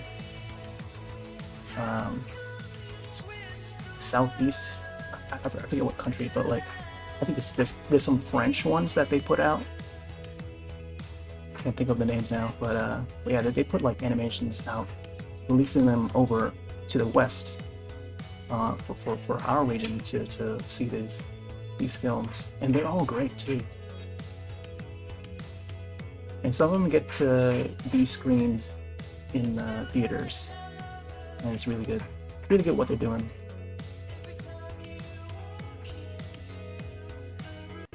And they just put them out on Blu-ray. It's really neat. Totoro was first. Small Bean, Kappa's. He's a scary bag. Yeah, man, that was. I was not easily scared when I was a kid. At least with like designs like that. Unless it's like live action. Like I'm mostly a like I was all into horror. Like Jason Voorhees, my favorite of the horror icons. Like I grew up watching that. Freddy Krueger, Chucky and stuff. Like I grew up watching all of that. But I was always like more of a fan of those films, and just never scared of it. I just come to like those characters. But the things that I was scared of back in, you know, early 90s growing up, probably more like the paranormal stuff. Like it was like ghostly related, maybe aliens or something. Like there was a show I don't feel like a lot of people know now called Sightings. Sightings. Have you ever heard of Sightings? Probably not, right? But I still remember because I watched that when it was on TV. But Sightings covers like paranormal. I don't know what other show nowadays that to compare it to, but their format is like they would show clips. They would be like it was almost be like MTV News, like the way they have the man sitting at a desk and like talking about whatever they're featuring that day or for that episode. And so say like there's a new footage of like a UFO shot at night or whatever. They showed a guy at a table and it's like a news presentation, and then they showed a clip of the UFO, the footage of the UFO, and then they talk about it and stuff. Bigfoot, they would cover Bigfoot and all that. So that show is called Sightings. If you look up Sightings, IMDb, you'll probably find that show. I think it was like back in like 1991, 1990. Yeah, it's that long ago. Oh, I feel like not a lot of people know about it. Or wasn't even aware about it. But I was the one that I would be spooked about whenever I watch it. Like I would sit at the couch in the living room by myself, just like afraid to move, afraid to get up and go to the bathroom because like the footage that we saw was like so creepy. And there will be like ghost footage too. They would cover that. They would cover all kinds of things, like weird stuff that that gets submitted to the show or whatever. Like those are the kind of stuff that I would be spooked about. But when it's just movies, not really that many that would spook me the same as how some would be spooked by. But yeah, when it's like footage like that, like found footage or whatever, submitted footage, like those are the ones that really stands out for me. I think the first three: Totoro, Kiki, and Castle in the Sky. Oh, Castle in the Sky is really good too. I also have it on Blu-ray. I have most of the Ghibli. I wouldn't say most. I want to say like certain titles on Blu-ray, including Castle in the Sky, aka La Vida. And I also have the G-Kids version. We grew up watching horror movies, so we never really bothered me. Somehow I made it easy about Cat Bus. Oh yeah. I know what you mean. Oh, there's been some like, oh man. Now one that comes to mind is this creepy version of Snow White, this live action adaptation of Snow White, and it is done by Canon you know, the label Canon, but this is their spin-off label called Canon Fairy Tales. But if you search up Snow White, I forget what year. I can say that it's an 80s version of Snow White, but there's probably been like so many different versions since then. But it's the 80s one from Canon label. So that Canon used to be a major label back in the 80s. So if you're familiar with Canon, like say, was it not RoboCop? I don't think they did RoboCop. RoboCop was Orion Pictures, but in that era, there was Canon. Canon was another popular label, but they had a spin-off called Canon Fairy Tales. But they put out Snow White live-action take, and it was a very creepy one too. Like the 80s was all about fantasy. Like there was so many like fantasy films back then that I kind of miss. I miss a lot of some of the films back then. It's just so unique. And it was just because like you don't see a lot of fantasy films now that sort of has that same vibe as they did in the 80s and the 90s, but mostly the 80s when it really was a whole bunch of them. Willow, for example, Labyrinth. Labyrinth actually celebrates its 35th anniversary this year. Yeah, Labyrinth with Jennifer Connelly and David Bowie. One of my favorite films. I have like so many. Let's see. I think if I were to count, I think I have at least 2 Blu-rays. One, the initial Blu-ray that released, I actually pre-ordered that on Amazon when it released, I think in 2009. And then they came out with the 30th anniversary a few years later. And I have the collector's edition that has the little diorama or whatever. And now they're putting out another one in 4K, so it's in Ultimate HD now, or UHD. And it comes with an art book or something. I saw a little preview of it, of the image. So I might actually triple dip on that, because I just love that film so much.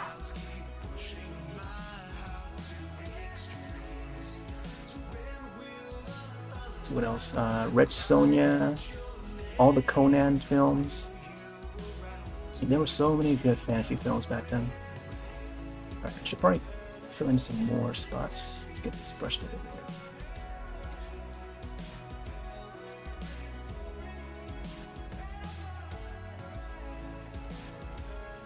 Like the one fantasy film that I remember from recent times, and that's very popular, would be like Harry Potter. But like what other fantasy films were there that's really popular nowadays? Probably not a lot.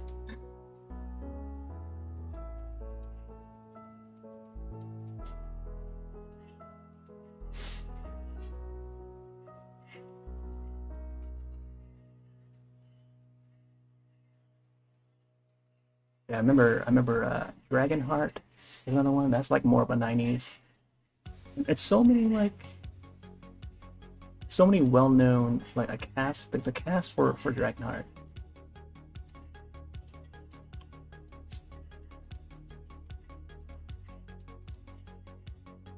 There was Highlander. Oh my gosh, Highlander was more. It's like fantasy with sci-fi a bit. And I hear that they're making a new version of Highlander really soon.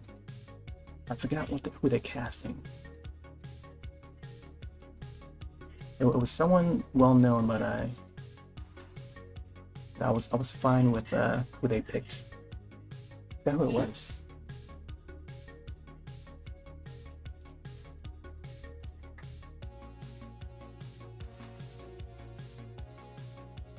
But I always remember Christopher Lambert as the original Highlander. 1986, if I remember the year. I also have that on Blu-ray. And was Sean Connery that passed away recently, earlier this year? Oh man. He was our James Bond, one of our early James Bonds. So he also starred in Highlander series. He was like the mentor. Finish your food, so I'll be mostly glad again. You're going out with you. Oh, cool, cool. Feel free to link any of your works that you feel.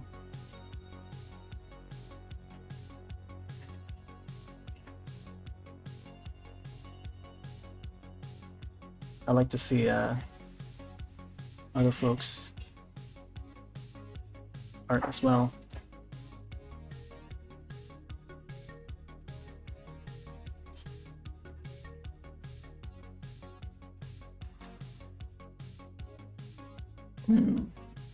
I think this color is fine. I might want to select a darker, deeper color too, just so I can add more, give it a little bit more depth. And then I'll add some highlights too to get it to shine a bit. Man, imagine they made like a Sailor V video game, just like how they have it in the animated show. and the manga too. There was a Sailor V manga series separate from the mainline Sailor Moon.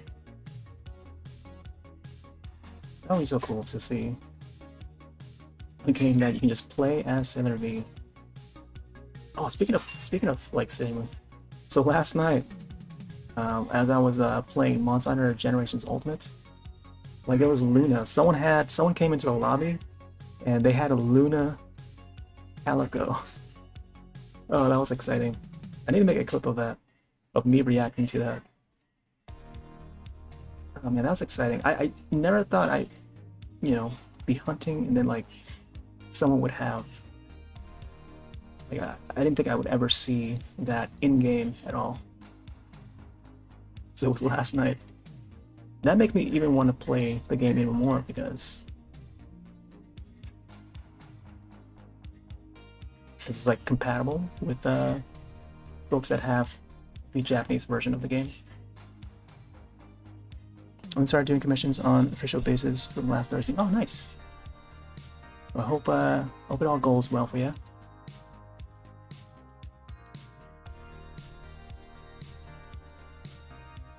I haven't been taking commissions for a while.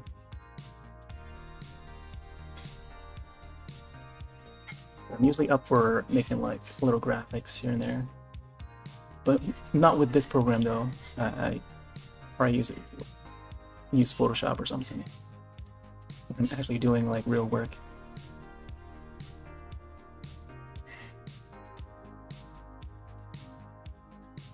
But I've done like little graphics here and there for like different clients, and I've done emotes. I haven't done many, but they're basically just the same, except you have to specify different dimensions when exporting them just for emotes. Because Twitch only allows like certain sizes, I think, or it will be only viewed as certain sizes. So similarly, it's just the same as working on any piece of graphic digitally.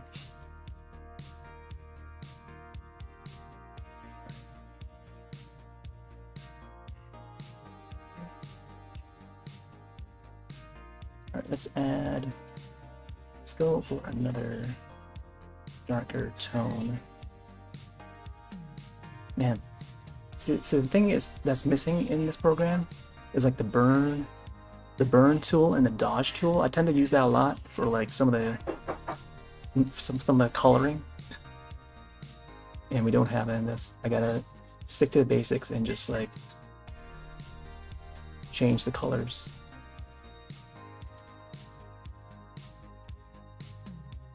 As I go. Alright, so shadows. Yeah, I'll just keep it on the shadows later.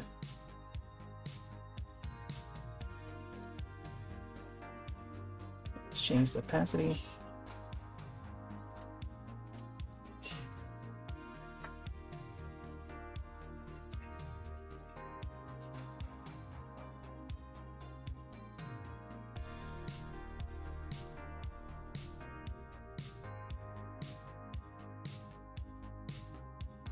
Oh, I've been meaning to add a Kapamon. I think that's what the name of it is.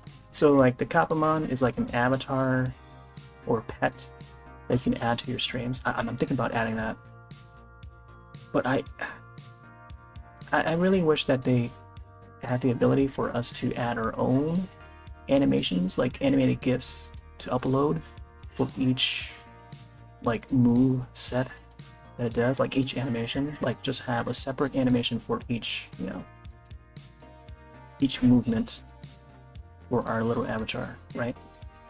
That would be so cool to do. I think I could probably, I'm not sure if there's a way to do it without the Kapamon.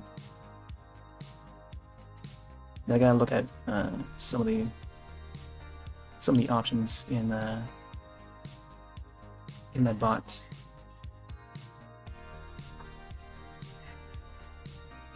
Only reason to start using any types of those things, still too traditional brain for digital. Oh, okay.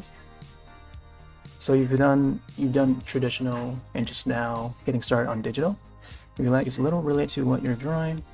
It's one I did several years ago. Oh, nice. Yeah, feel free to share it. If you have a link for it, like a quick link or like the JPEG or whatever, feel free to link it. Or you have a link to your Twitter or something. Or a tweet.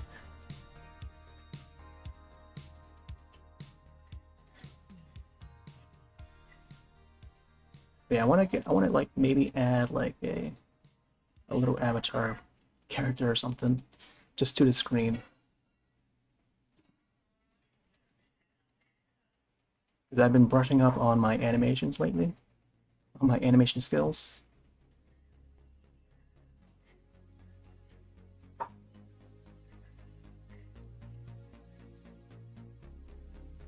And getting back to using Flash, Adobe Flash again. I used to use it. I used to learn Flash back in high school, and I did a little animated short for that semester. I never got to upload online. I wanted to get it up on Newgrounds, but I feel like it wasn't good. I should have done it just so I know what year I did it. And I do know what year I did it. But I wish I could have just uploaded when I can.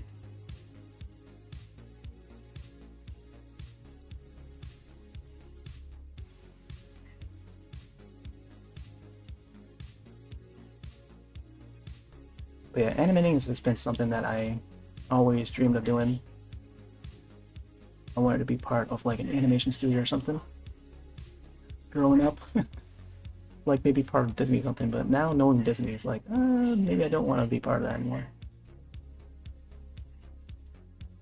Oh, nice, you got it on Discord? Sailor Pool, oh, I gotta see this. Oh, nice, there you go. Oh my gosh, Deadpool. Sailor Deadpool. I like that. I like the background. That's pretty neat. That's cool. Cool as pool. I like that transformation pose. Well, we're born out of a chat having people who chat. And oh, nice. There you go. Sweet.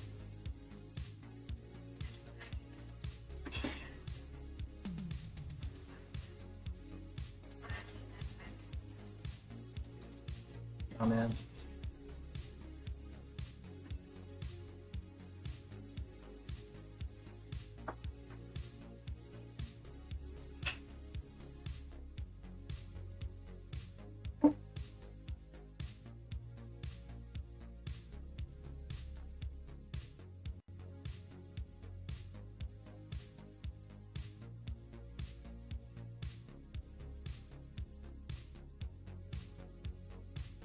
So was that your first digital piece, or was that like one of your first few?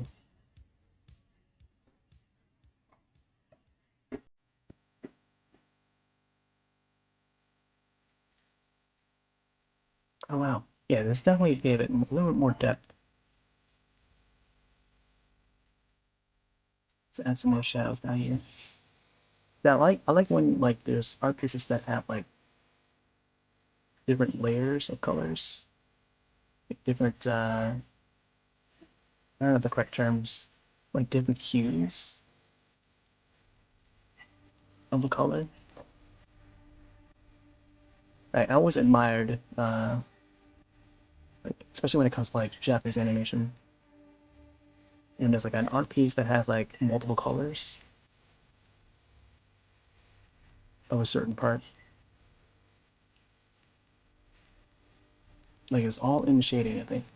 Shading and the highlights, and it has all of that. I just really appreciate like some of the, like a lot of the detail that they add to the illustration. Like I used to look up like Dragon Ball Z and Sailor Moon images on the internet back in the early days of the internet.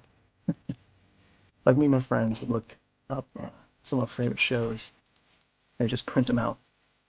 Is that it's just what we did on our free time after school? We go to the library, a local library, to print some images out. Do you want to research? Do our schoolwork first. Research about whales or whatever, and then we surf the net for animated images, artwork, and just print them out to keep in our binders. It's just like it's like collecting art. You print those images out. You just get to hang them on the wall or put them as covers for our books, binders.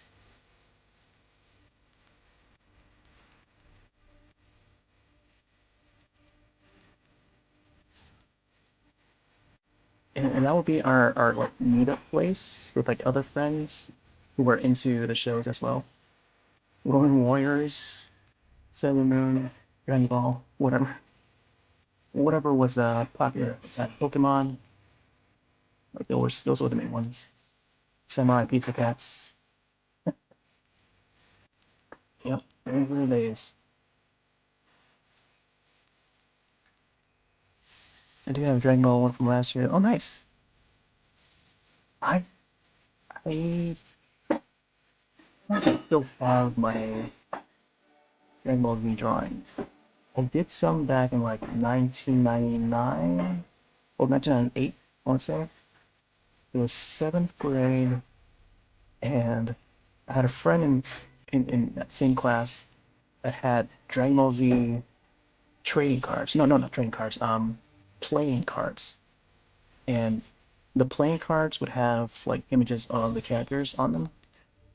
And I wanted to do like a trade, and so we made a deal where I would draw like a couple of drawings, give him those drawings, like the actual drawing, and then he would give me the playing cards to keep. So I did that, and that was like towards the end, like the last day of school for seventh grade. I remember this is back in like 1997. Is it 1997? I think it's 1997 or 1998. One of those years. But yeah, it was all colored and everything. I colored with pencil crayons, or what you call it, colored pencils. I don't know what the correct term is. They might have like two names, and then some regions would call it a certain way, whatever. But yeah, colored pencils, the Crayola ones that you can just find in store, all colored. And we use our.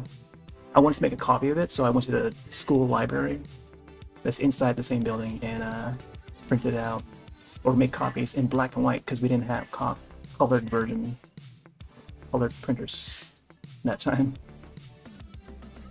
And yeah, the printers weren't made for like printing images in black and white or in color. I mean, so I couldn't see how the images looked.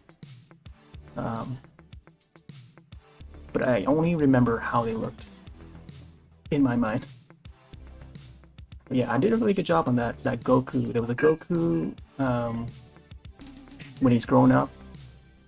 And I remember the pose I did. I still have the image of the black and white version scanned and uploaded to my photo bucket site, photo bucket. And I never shared anywhere else, not even DeviantArt. It was just a black and white image. And yeah, so there was that Goku, and then there's the Goku from GT. So a grown-up Goku in GT. So he would have the blue outfit that he wears in that. And yeah, so some of those were done like that was how it was back in the day.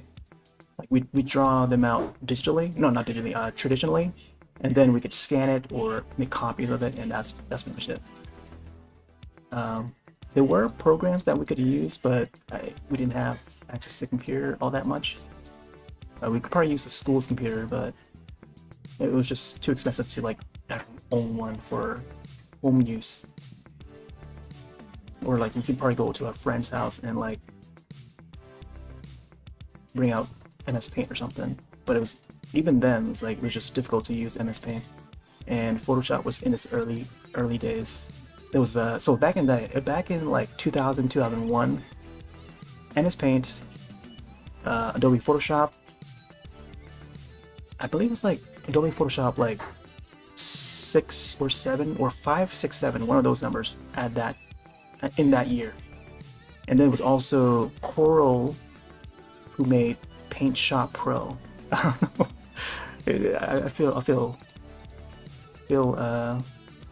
opening up a time capsule just mentioning that. So I'm not sure if folks out there even know or have heard of Paint Shop Pro, but that was another alternative to Adobe Photoshop back in 2000, 2001.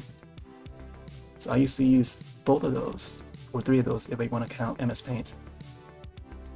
So those were the graphics programs back in the day. I don't know if they're still around. I don't know if Paint Shop Pro is still called Paint Shop Pro or not. I'm gonna have to look that up. But those were my programs back in the day. Alright. I guess bro turns interchangeably. Oh, nice. Drew for a cello stream. Oh, cello stream, nice. Also a Draymond fan, nice. Oh man, there's like so many folks on Twitch now that very talented. I've seen there's this one called she goes by the Sand Experiment. You might have seen it get recommended to your homepage every now and then, because her channel is a very popular one. Like that always gets recommended for me whenever I check my following page on Twitch. I always see her channel when she's live, and once in a while I'll get rated to her channel too. And she does some really fabulous artworks using sand. So it just makes them in real time using sand, and then wipes it away, and then do another drawing. It's pretty neat.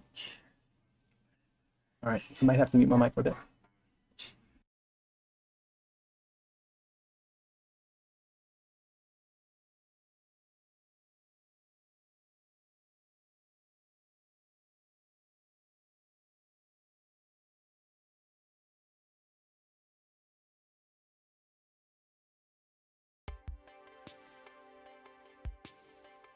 I start adding more songs to my playlist since some of the songs have been moved to another folder. Oh my gosh. So we just added some shadows to the hair.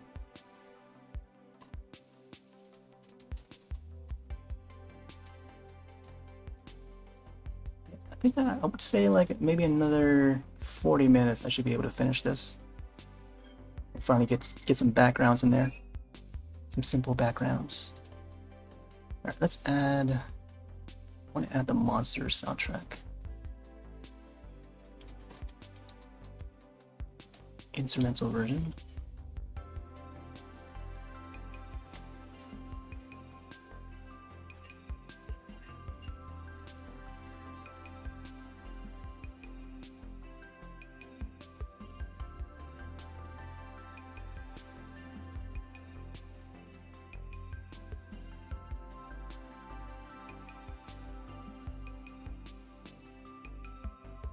Okay, pretty good.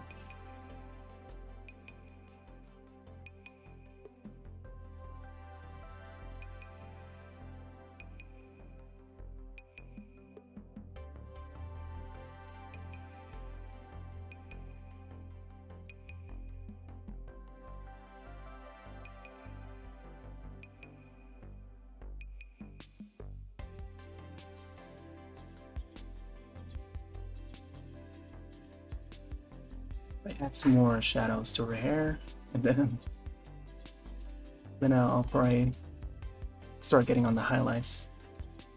It's gonna be fun.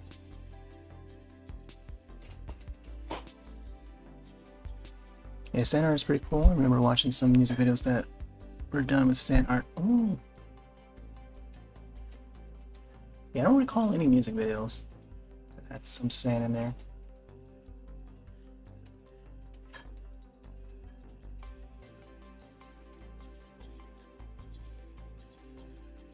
Yeah, I remember like when MTV was so creative. In all the music videos that were used to play back in the day. Like Green Jelly with their claymation. And not to say that there's still some creative music videos nowadays, but once in a while there'll be like an anime music video. And those are the ones that like really gets my attention the most. When it's like an animated music video. And there's been a few recently that's like fully animated.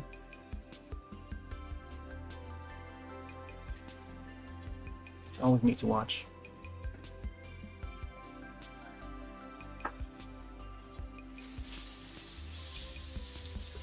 Alright, let's see. Yeah, let's start adding some highlights to the hair.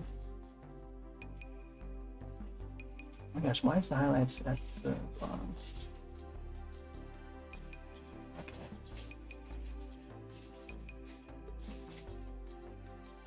Let's get some whites in.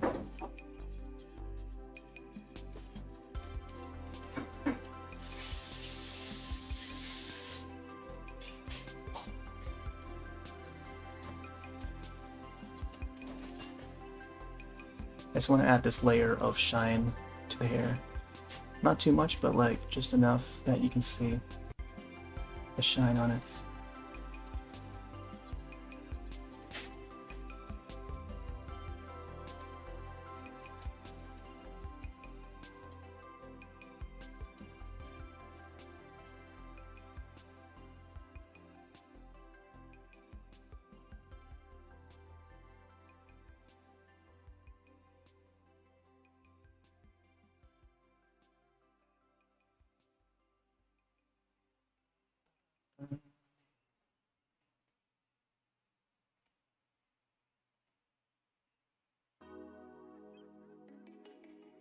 Ooh.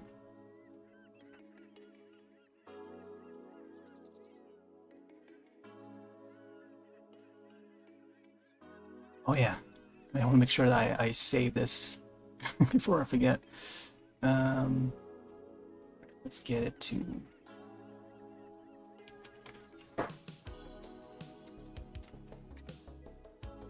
version C.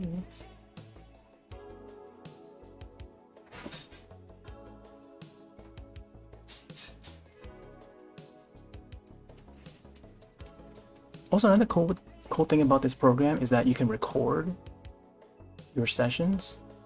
So there's a red icon at the top here next to the save icon, and if I press that, it starts recording each mark that I make on the canvas, kind of like the way that Procreates on the iPad. So it just records each stroke, whatever, and you can export to a movie, like a movie file afterwards when you're done. It's pretty neat.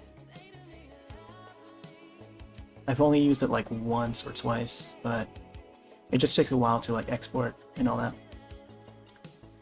Can I like a music video if you like? Yeah, sure, if you want to. If you don't play on, yeah, exactly.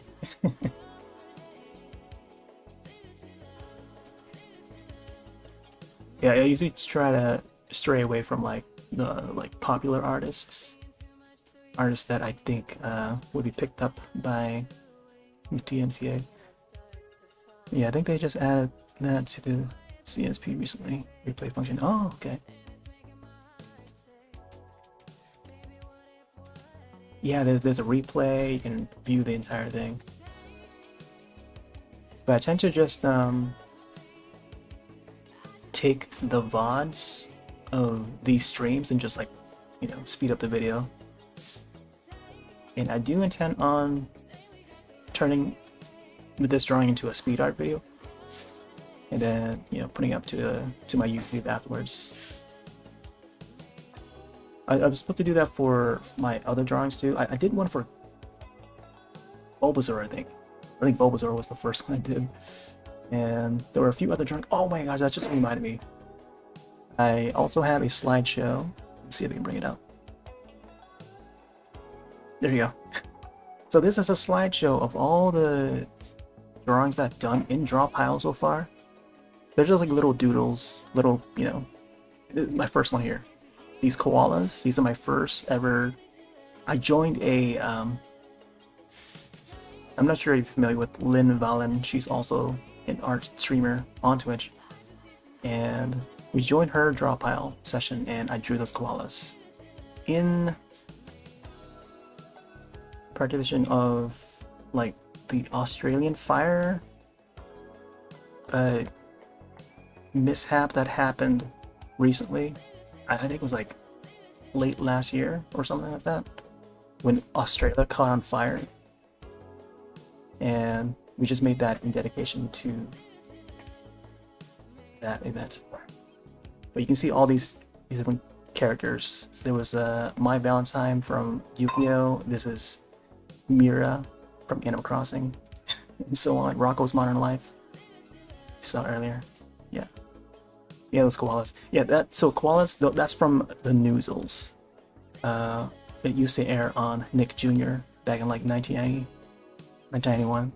It was also another Japanese animation that I didn't realize it was of Japanese origin until years later, when I already became an adult and like looked it up and like, what was that show when I watched it as a kid? And it turned out to be, oh, it's a Japanese show that they brought over to the US to air on US networks. Wow, didn't realize that was a Japanese animation. So I was already watching Japanese animation before even knowing that it was when I was a kid. But I really enjoyed that show too. Like, it was just like fun and like imaginative. Like these magical koalas interacting with humans, and you go on to like this different dimension and stuff. It's pretty neat. Like, you had to be a kid to really enjoy that. And it played on Nick Jr. of all places, you know. Like, you wouldn't expect to find like, it's a children's show too. It's like not like adults or anything. So yeah, Voltron, another one. I used to catch like the Sci-Fi Channel. They would have a block called Saturday Anime, so they would air classics, mostly 80s films, animated films on that block. So we'd see Akira. That's when I got to see Akira for the first time. I think they aired Vampire Hunter D also. Vampire Hunter D, Venus Wars, Robot Carnival. You know one? I really like Robot Carnival. That's like an anthology of like different animators putting their shorts into one. That was pretty neat. But there's so much more. Wujin Z. I've mentioned this like a few times already, but yeah. Whenever it comes to like, whenever I'm doing these art streams, I want to, you know, I always want to mention this because I feel like a lot of today's generation are aware of some of these things that's happened, or how like the West got familiarized with some of these shows from back then.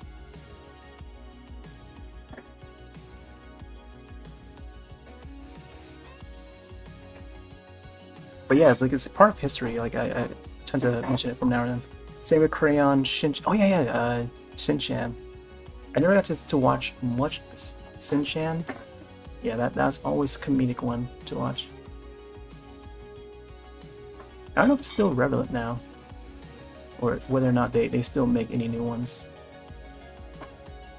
I know that Crunchyroll might have them too, available to watch. Man, I think I still have my account on Crunchyroll. I remember when they when YouTube was like the new thing, right? The new big thing on the internet.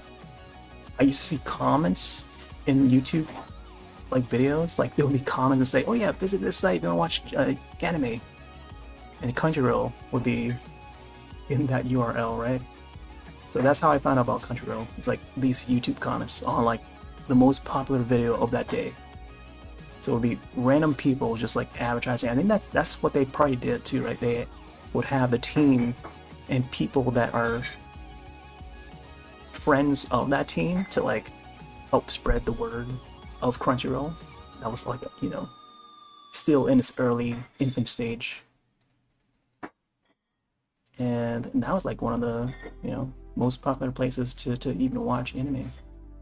And they're like a major company that has license to like so many different properties.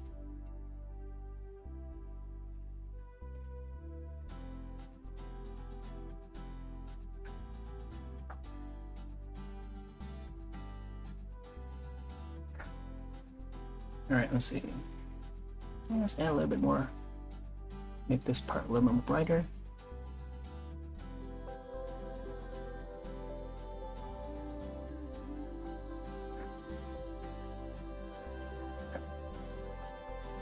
Yeah, shiny is definitely coming through.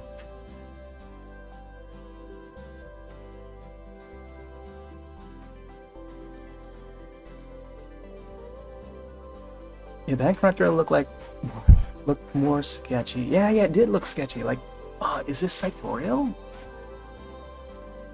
But you were still watching it. Like, you were still able to watch like some of the shows, and you would think like it would be like a site where it's all illegal to watch it or stream it or whatever. But oh my gosh, I feel like Netflix did the same way too. Like they would advertise one way or another. Like you see advertisement banners on like different websites, and if you click on it, you know, you gotta sign up for it and whatever. They would send you DVDs in the mail, whatever movie you rented. And yeah, I mean that's just how like small companies start pick up. Like that's how they build a customer base, right? So the same way with like Crunchyroll, like they did pretty much the same way. No, well, not the same way, but like, you know, you gotta really push that advertisement, like spread the word any way possible to try and build that platform, right? It's just funny to know how they did it though. Like the way they did it is just funny to look back at.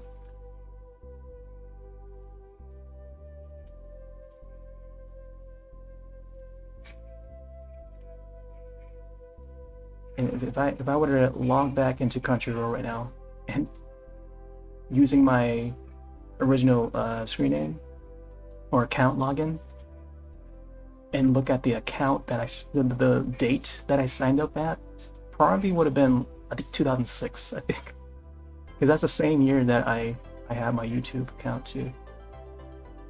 And in those early days of YouTube, that's when I saw like those comments for Crunchyroll.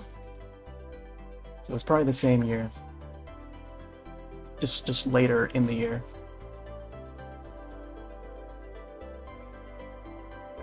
I think we're good with this shines for now. Let's probably add some on her arms. Oh, there you go. Making sure that's on the highlight layer. Yeah, I think having some on the gloves kind of makes sense. You barely see. There you go. So, I feel it was borderline illegal. They only started looking for more official once they got the official license and stuff. Good thing they didn't get shut down. Yeah, exactly. I feel like Netflix probably got lucky too when they first started.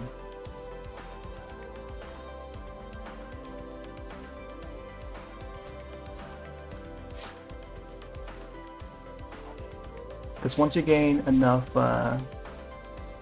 paying customers, you're able to afford official licensing for certain, IPs and stuff. So I can see how that could work.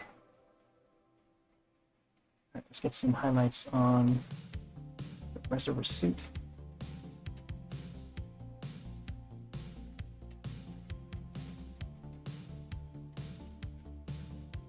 Oh man, I still gotta color in her eyes. I haven't colored her eyes in yet.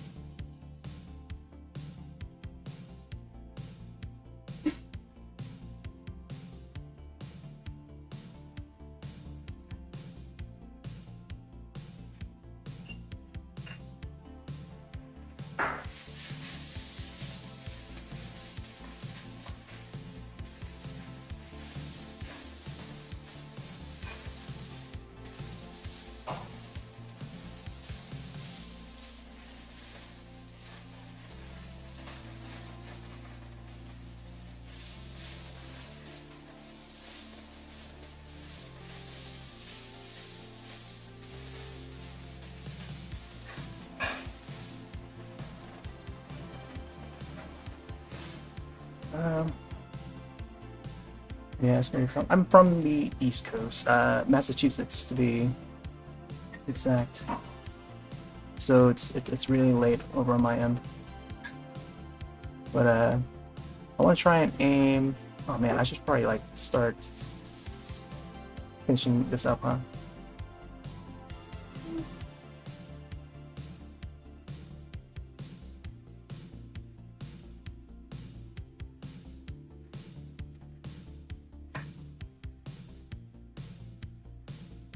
Alright, let's see. Alright, I can try and work on her eyes. I think her dress, I'm not sure if I want to add anything on the dress. Let's see how it looks if it has highlights. Yeah, well, yeah. Yeah, it's really late on over here. Oh my gosh, that's a really light color. Let's go a little lighter.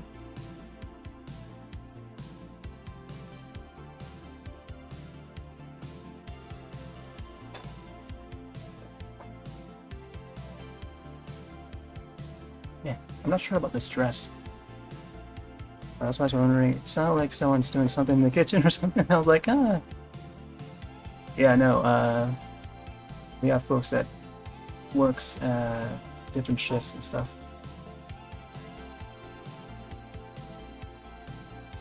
It does get loud around this time of night because that's why I tend to keep the mic muted time to time so I can avoid some of the the sound in the background.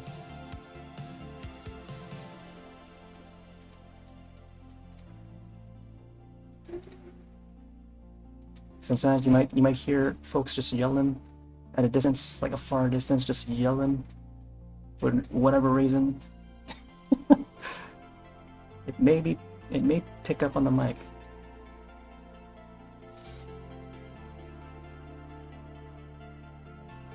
But I just can't avoid it.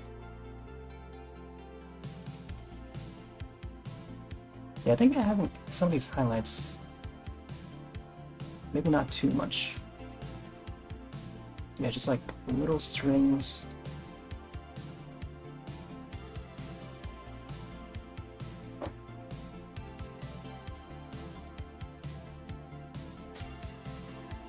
It gives it like a little bit of shine to it. Let's add some over here.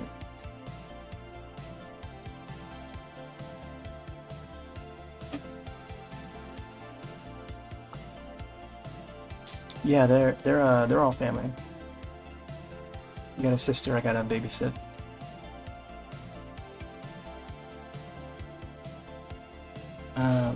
But yeah, I'm here for most of 2020.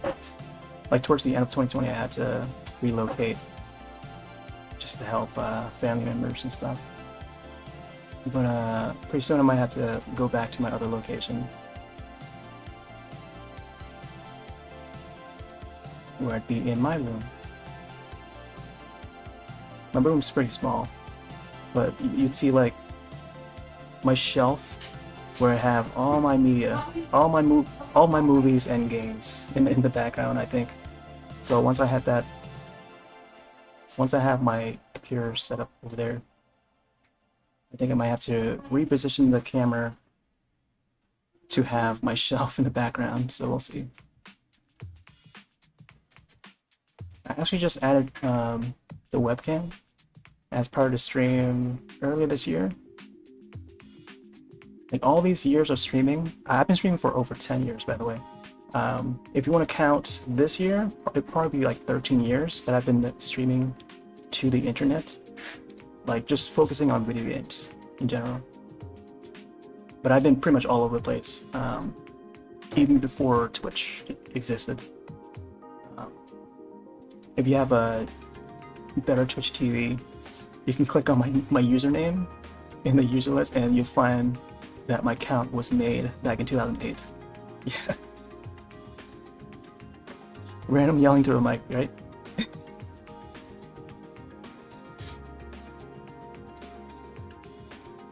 But yeah, I've been on Ustream, a lot of these older sites, Ustream, Justin TV, of course.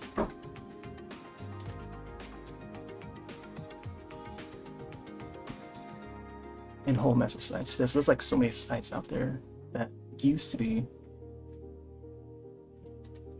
but then they no longer exist. Or at least a lot of them no longer exist. Stick Cam was another one. I mentioned these from time to time. Alright, so let's add some more highlights over here.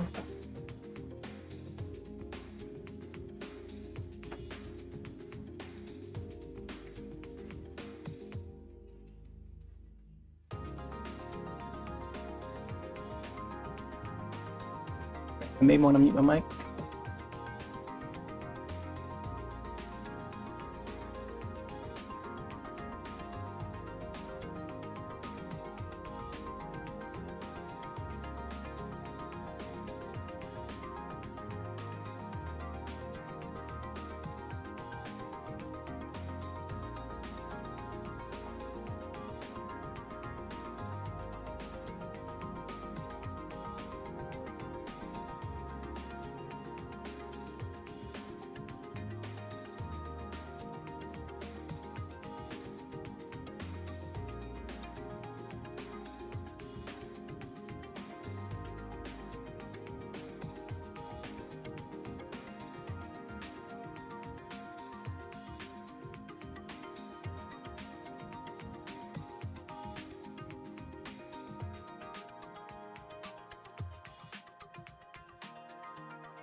Yeah. I feel like it might take me longer than I thought it would take to finish this. I want to try and get as much done as possible.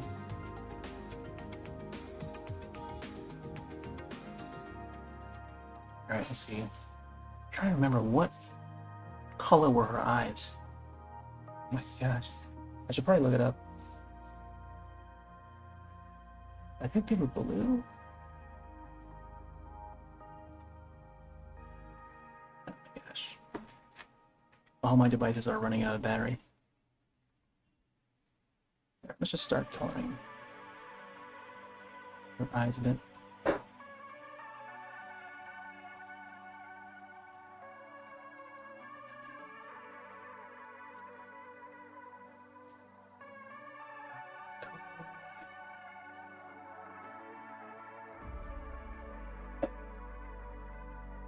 Up the opacity.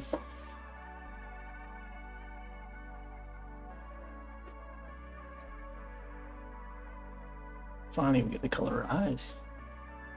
It's weird that the like the eyes just became the last thing that I color. Normally, when it comes to like character drawings, like the eyes would be one of the earlier parts of the body that I draw. Alright. We got the white parts. Try to remember what her eye colors were. Possibly might be just blue. But then Serena's were also blue.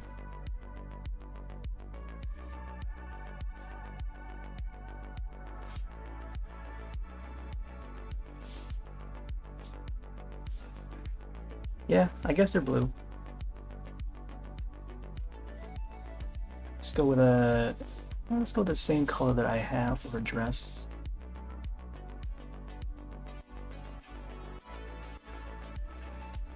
Just carefully just fill in this area.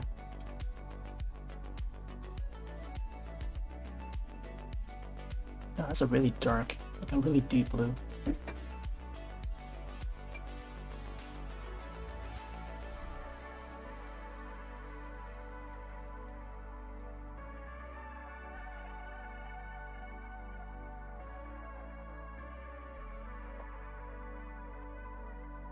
I feel like I should like zoom in on it, right? I could probably like zoom in like that. It's funny that with this program, it's not like Photoshop where you can use the mouse to scroll to zoom, but the mouse wheel, I mean, is for adjusting the canvas X and Y axis, or you can just click on the mouse wheel to go this like this to drag it. But the scroll is actually at the bottom.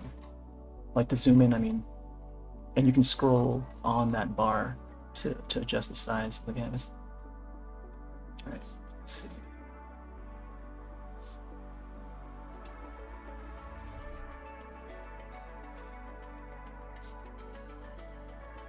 Let's adjust the opacity.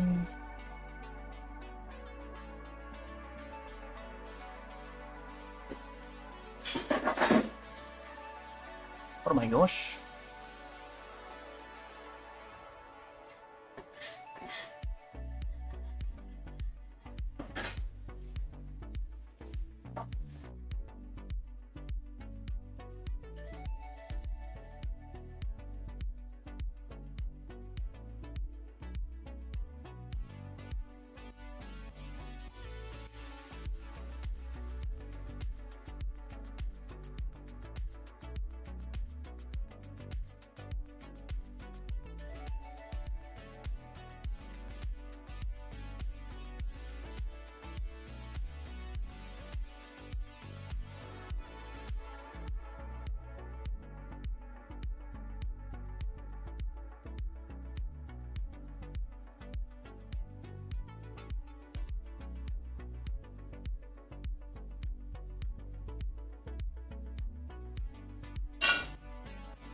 Sorry, I missed so much. Anything you guys said? Sorry. Oh, okay.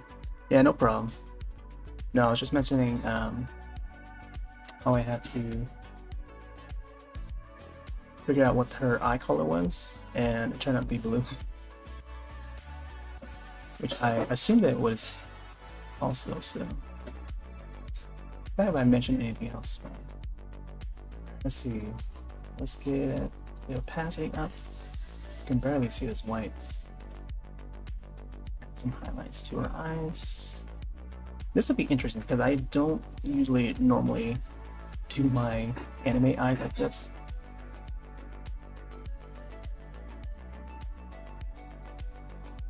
Alright, let me see if I can adjust the size.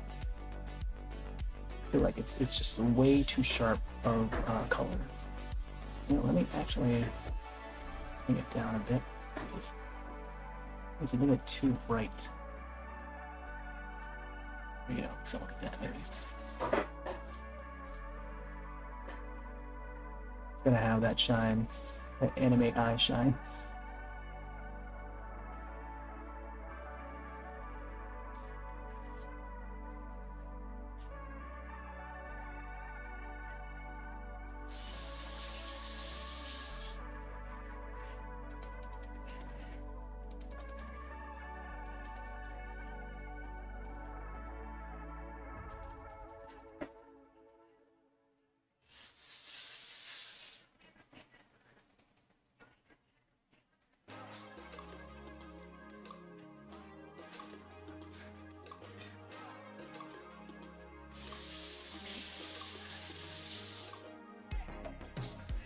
Yeah, that's good. You might want to add some more smaller ones.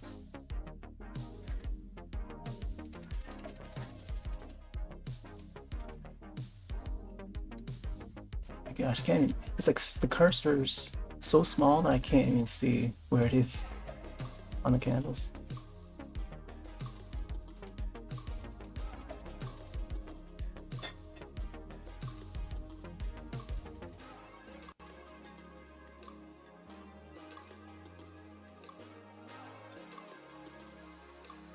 That's good.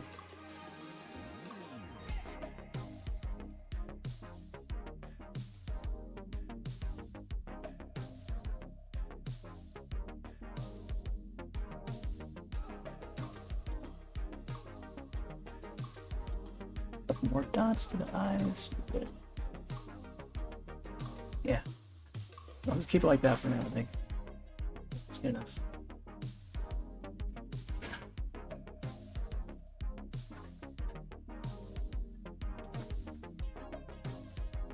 Alright.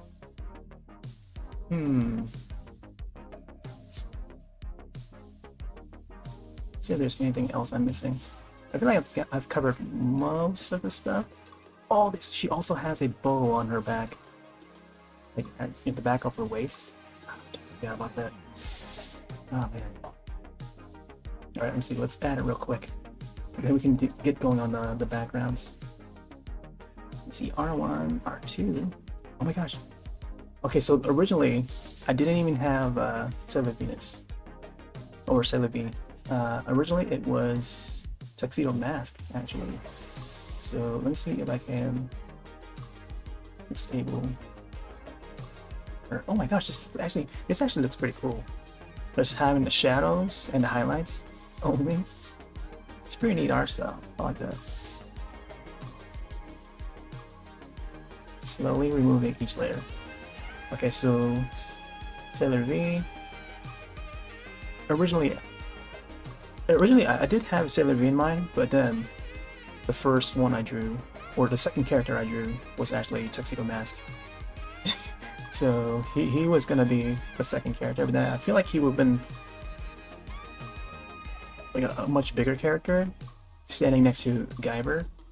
So I went back to my original idea, which was Sailor V. Let's go back and re-enable her, and also the Guyver too. Yep, let's get her back in. Oh my gosh, the highlights, shadows. Oh man, that looks so cool. Like I feel like I could just export this and just, yep, this is the drawing. Alright, so now we got the colors in. Alright. Then I'm just gonna add some simple backgrounds. Oh, also the bow. Oh my gosh. Ew. That is dangerous. That is dangerous. Okay. Just disabling that. Alright, let's add the bow.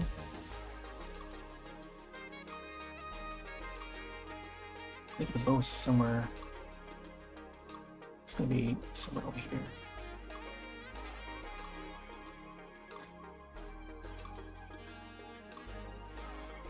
And I think they're also red. Like all three of the bows are red. So it'll be the bow on her head, chest, and then the backside. Let's see.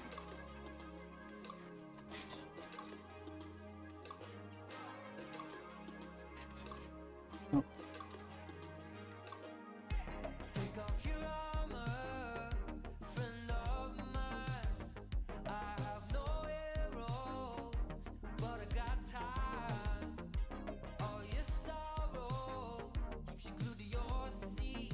The line's a little bit thicker.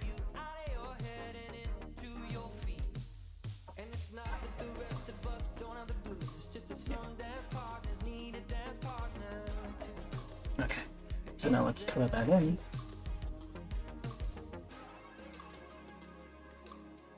I wish I had done this bow first, early on. Now I gotta find the colors again. Let's drag it from this part here.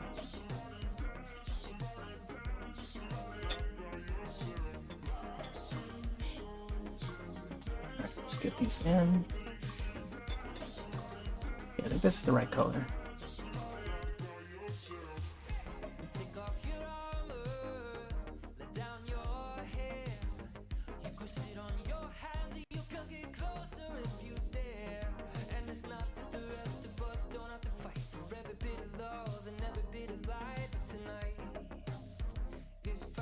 Gotta be careful around her dress.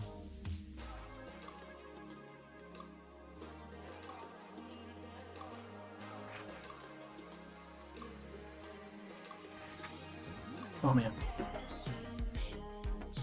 Right. Now let's add shadows.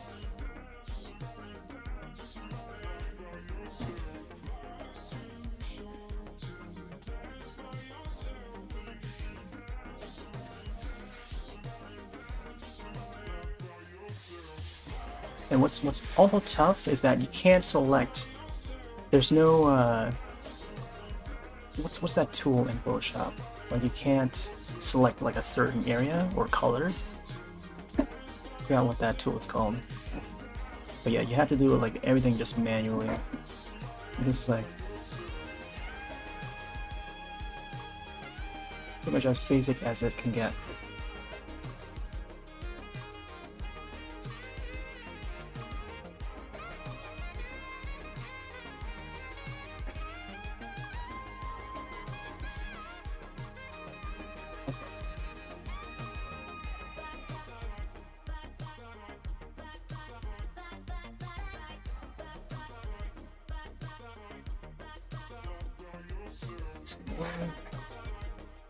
Shadow on the left side.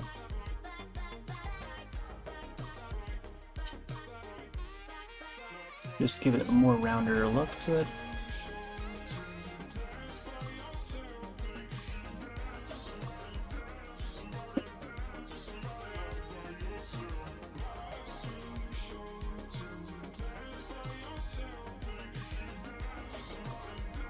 Now I can add some highlights.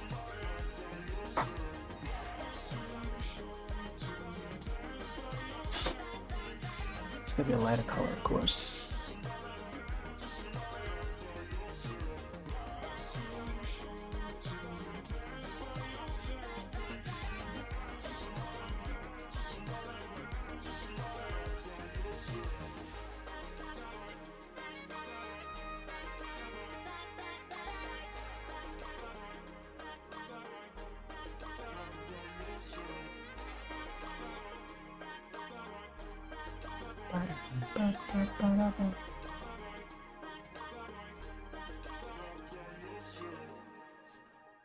Alright.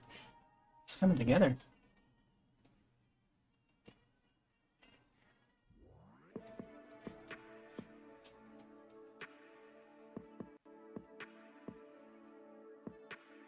Yeah, I'm really liking how this is turning out. I can't wait to see how it looks once I speed up the video. Oh my gosh, that's some cool emotes, man. Is that the... I forgot what the Pikachu is called. That's pretty cool. I take that. Oh, that's your emotes? Oh, that's cool. Nice. Oh, welcome back, by the way. Yeah, we're almost finished with this. I think I might just add some simple backgrounds. We should be good. Also, oh, I almost forgot about her lipstick. Probably just give it like some faint red.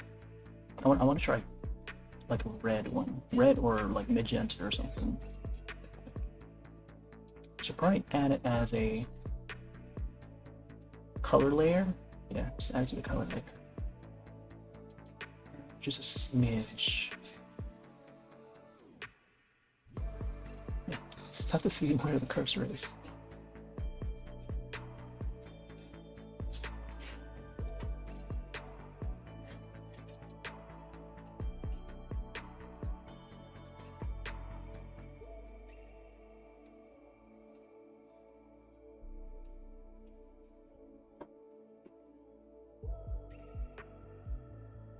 Just a little bit. That bottom lip and maybe the top. Not too much.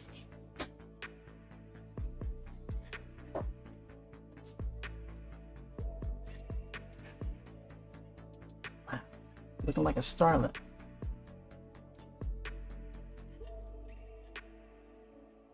Oh man.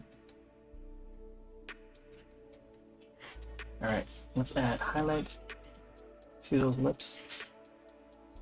Simple white.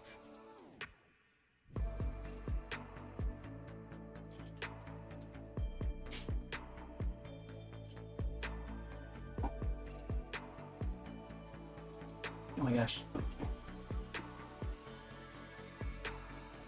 Let's bring it down to 2 pixels. Oh my gosh, where's the cursor?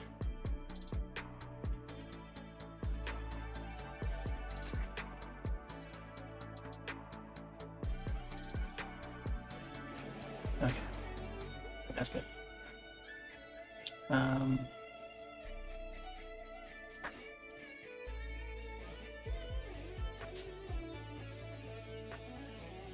Let's add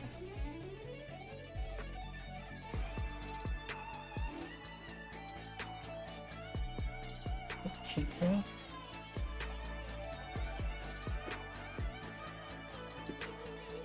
Oh, there we go. Just a little bit goes a long way. You don't want to overdo it. Alright. I want to add, that would be maybe the highlights. I want to add some like shine to the glasses or the eyewear. Let's see how this looks. Like there should be like a lens. It's gonna come through.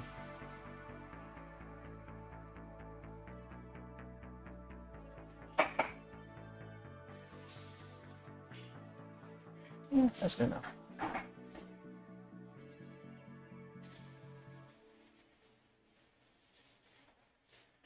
Yeah, I don't want to spend too much time on that. Alright, let me think. Alright, let's add another layer. This will be the backgrounds layer. Alright, now I gotta think of what kind of background layer I'm gonna do for these characters.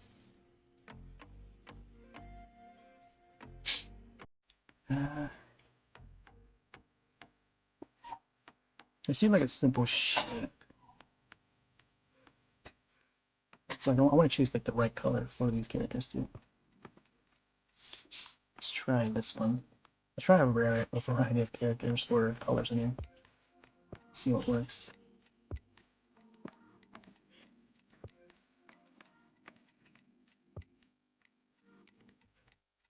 some light blue. And the Guyver would stand out in this background.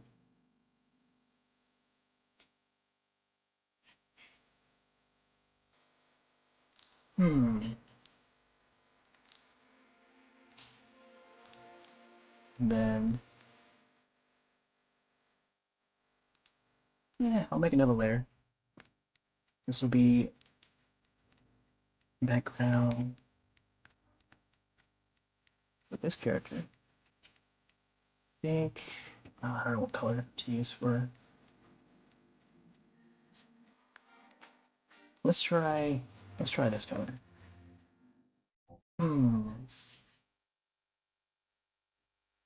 I don't know about pink.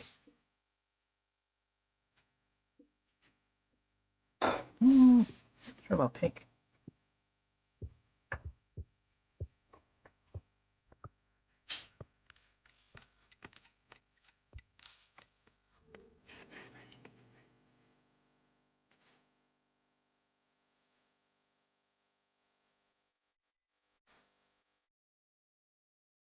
Oh yeah, purple.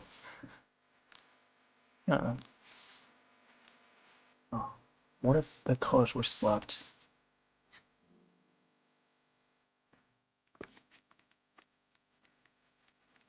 Green. I don't think green would work. How about this color? Actually, it's like a peachy pink. Huh. Let's see, we'll try something. Oh.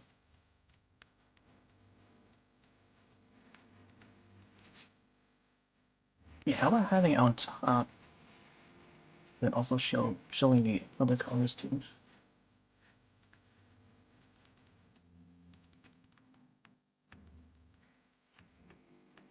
Oh, I think I like that gradient. Let's see.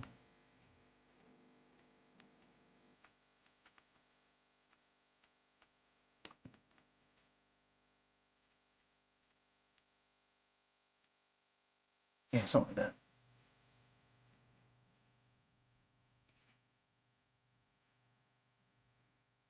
Yeah, something like that, maybe. I think for the Guyver, or add some, like another shade of blue or something.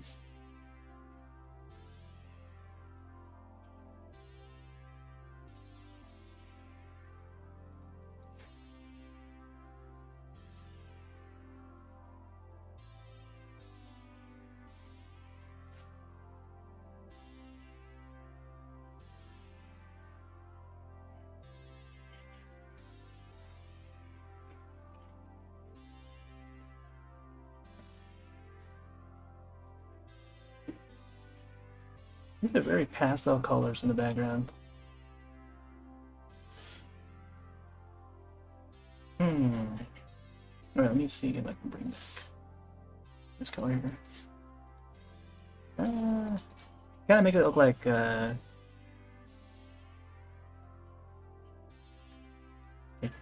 sun is setting or something. I don't know. Yeah. Trying all these different colors to see what fits.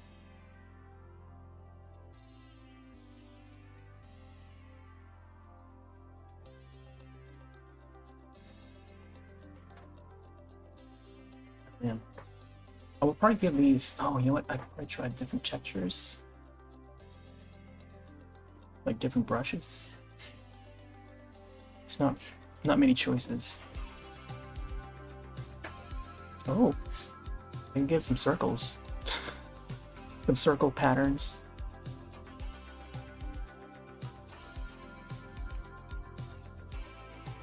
Let's see if we can get another deeper color underneath here.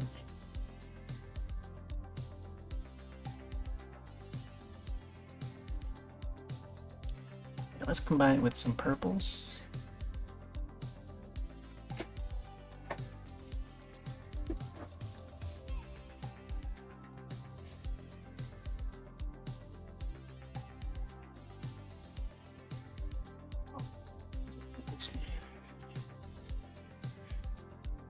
Oh my gosh, that's a...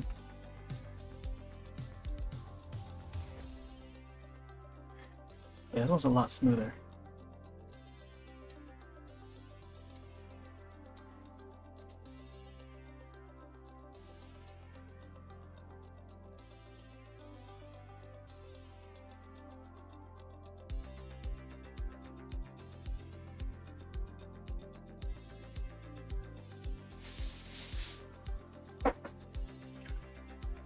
It's funny.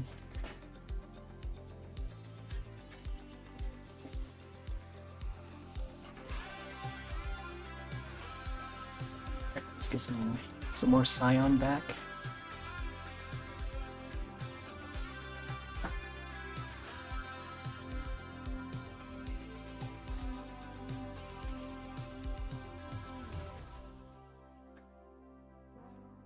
Oh my gosh.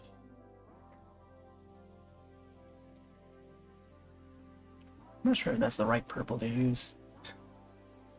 Let me try this darker purple.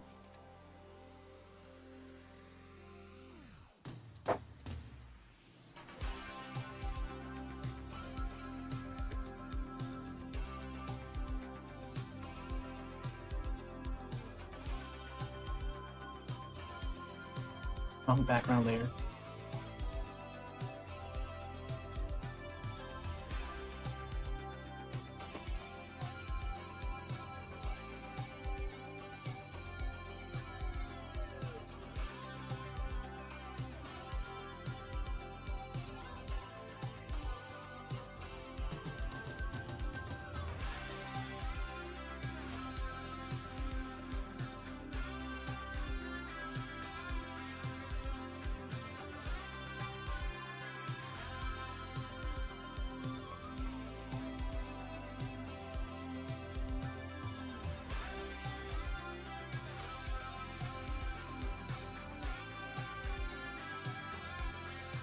Alright. Oh my gosh, I think that's...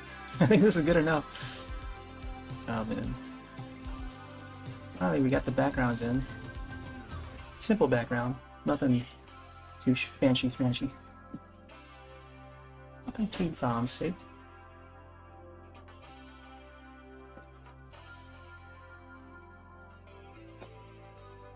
Now it just seems like Sailor V is a little bit taller than the Guyver. The Guyver is just like crouching a bit. He's got his action pose ready to fight. I feel like I need to add more shine to him for some reason. Oh my gosh. I'll probably do a little bit of details off stream. I was going to British accent like that. Yeah. I try to, I don't know, sometimes it comes out, sometimes it doesn't. Like different accents come in now, and that's all due to playing Animal Crossing. Because there's a lot of dialogue in that I just talk out, and there's a lot of different villagers, characters. I'm playing all these, all the games that require, or just has different characters, and I just want to voice them out. Like, especially when it's like animals, like when it's like an anthropomorphic character or something that talks. I just gave it like this sort of a high-pitched sound or something to him. Alright. There may be some things that I want to fix about the Guyver, but I would do that like offline or something. But I'm pretty satisfied with this, what I have so far. I might just like once I'm done, I'll probably just export the VOD into files so I can convert them to a speed art video. Alright, let me save this before anything happens. I feel like my computer might crash or something. For being on for so long. Alright, it's currently 3 AM. I think it's time to wrap this up. And yeah, I gotta get to bed. Alright, so thanks all for coming on by and hanging out. This has been fun. Look at that. Guyver I, Sailor V. Yep. It only took like, what, 3 sessions so far? of me featuring this, from start to finish, or nearly finish. So that's good. Oh, thanks. Thanks for the follow. Alright, so tomorrow, Thursday, that means 3U, so I'll be playing Monster Hunter on that, on the Wii U. And then Friday, I'm not sure if I'll be playing Animal Crossing. I might play something else, possibly Rise again, we'll see. And so on.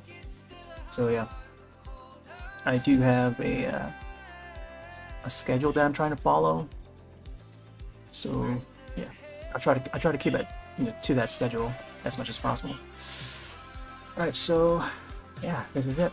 I'm gonna take off for now. Have yourselves a wonderful rest of your evening or day, depending on where you are. And I'll see you in the next one. Later.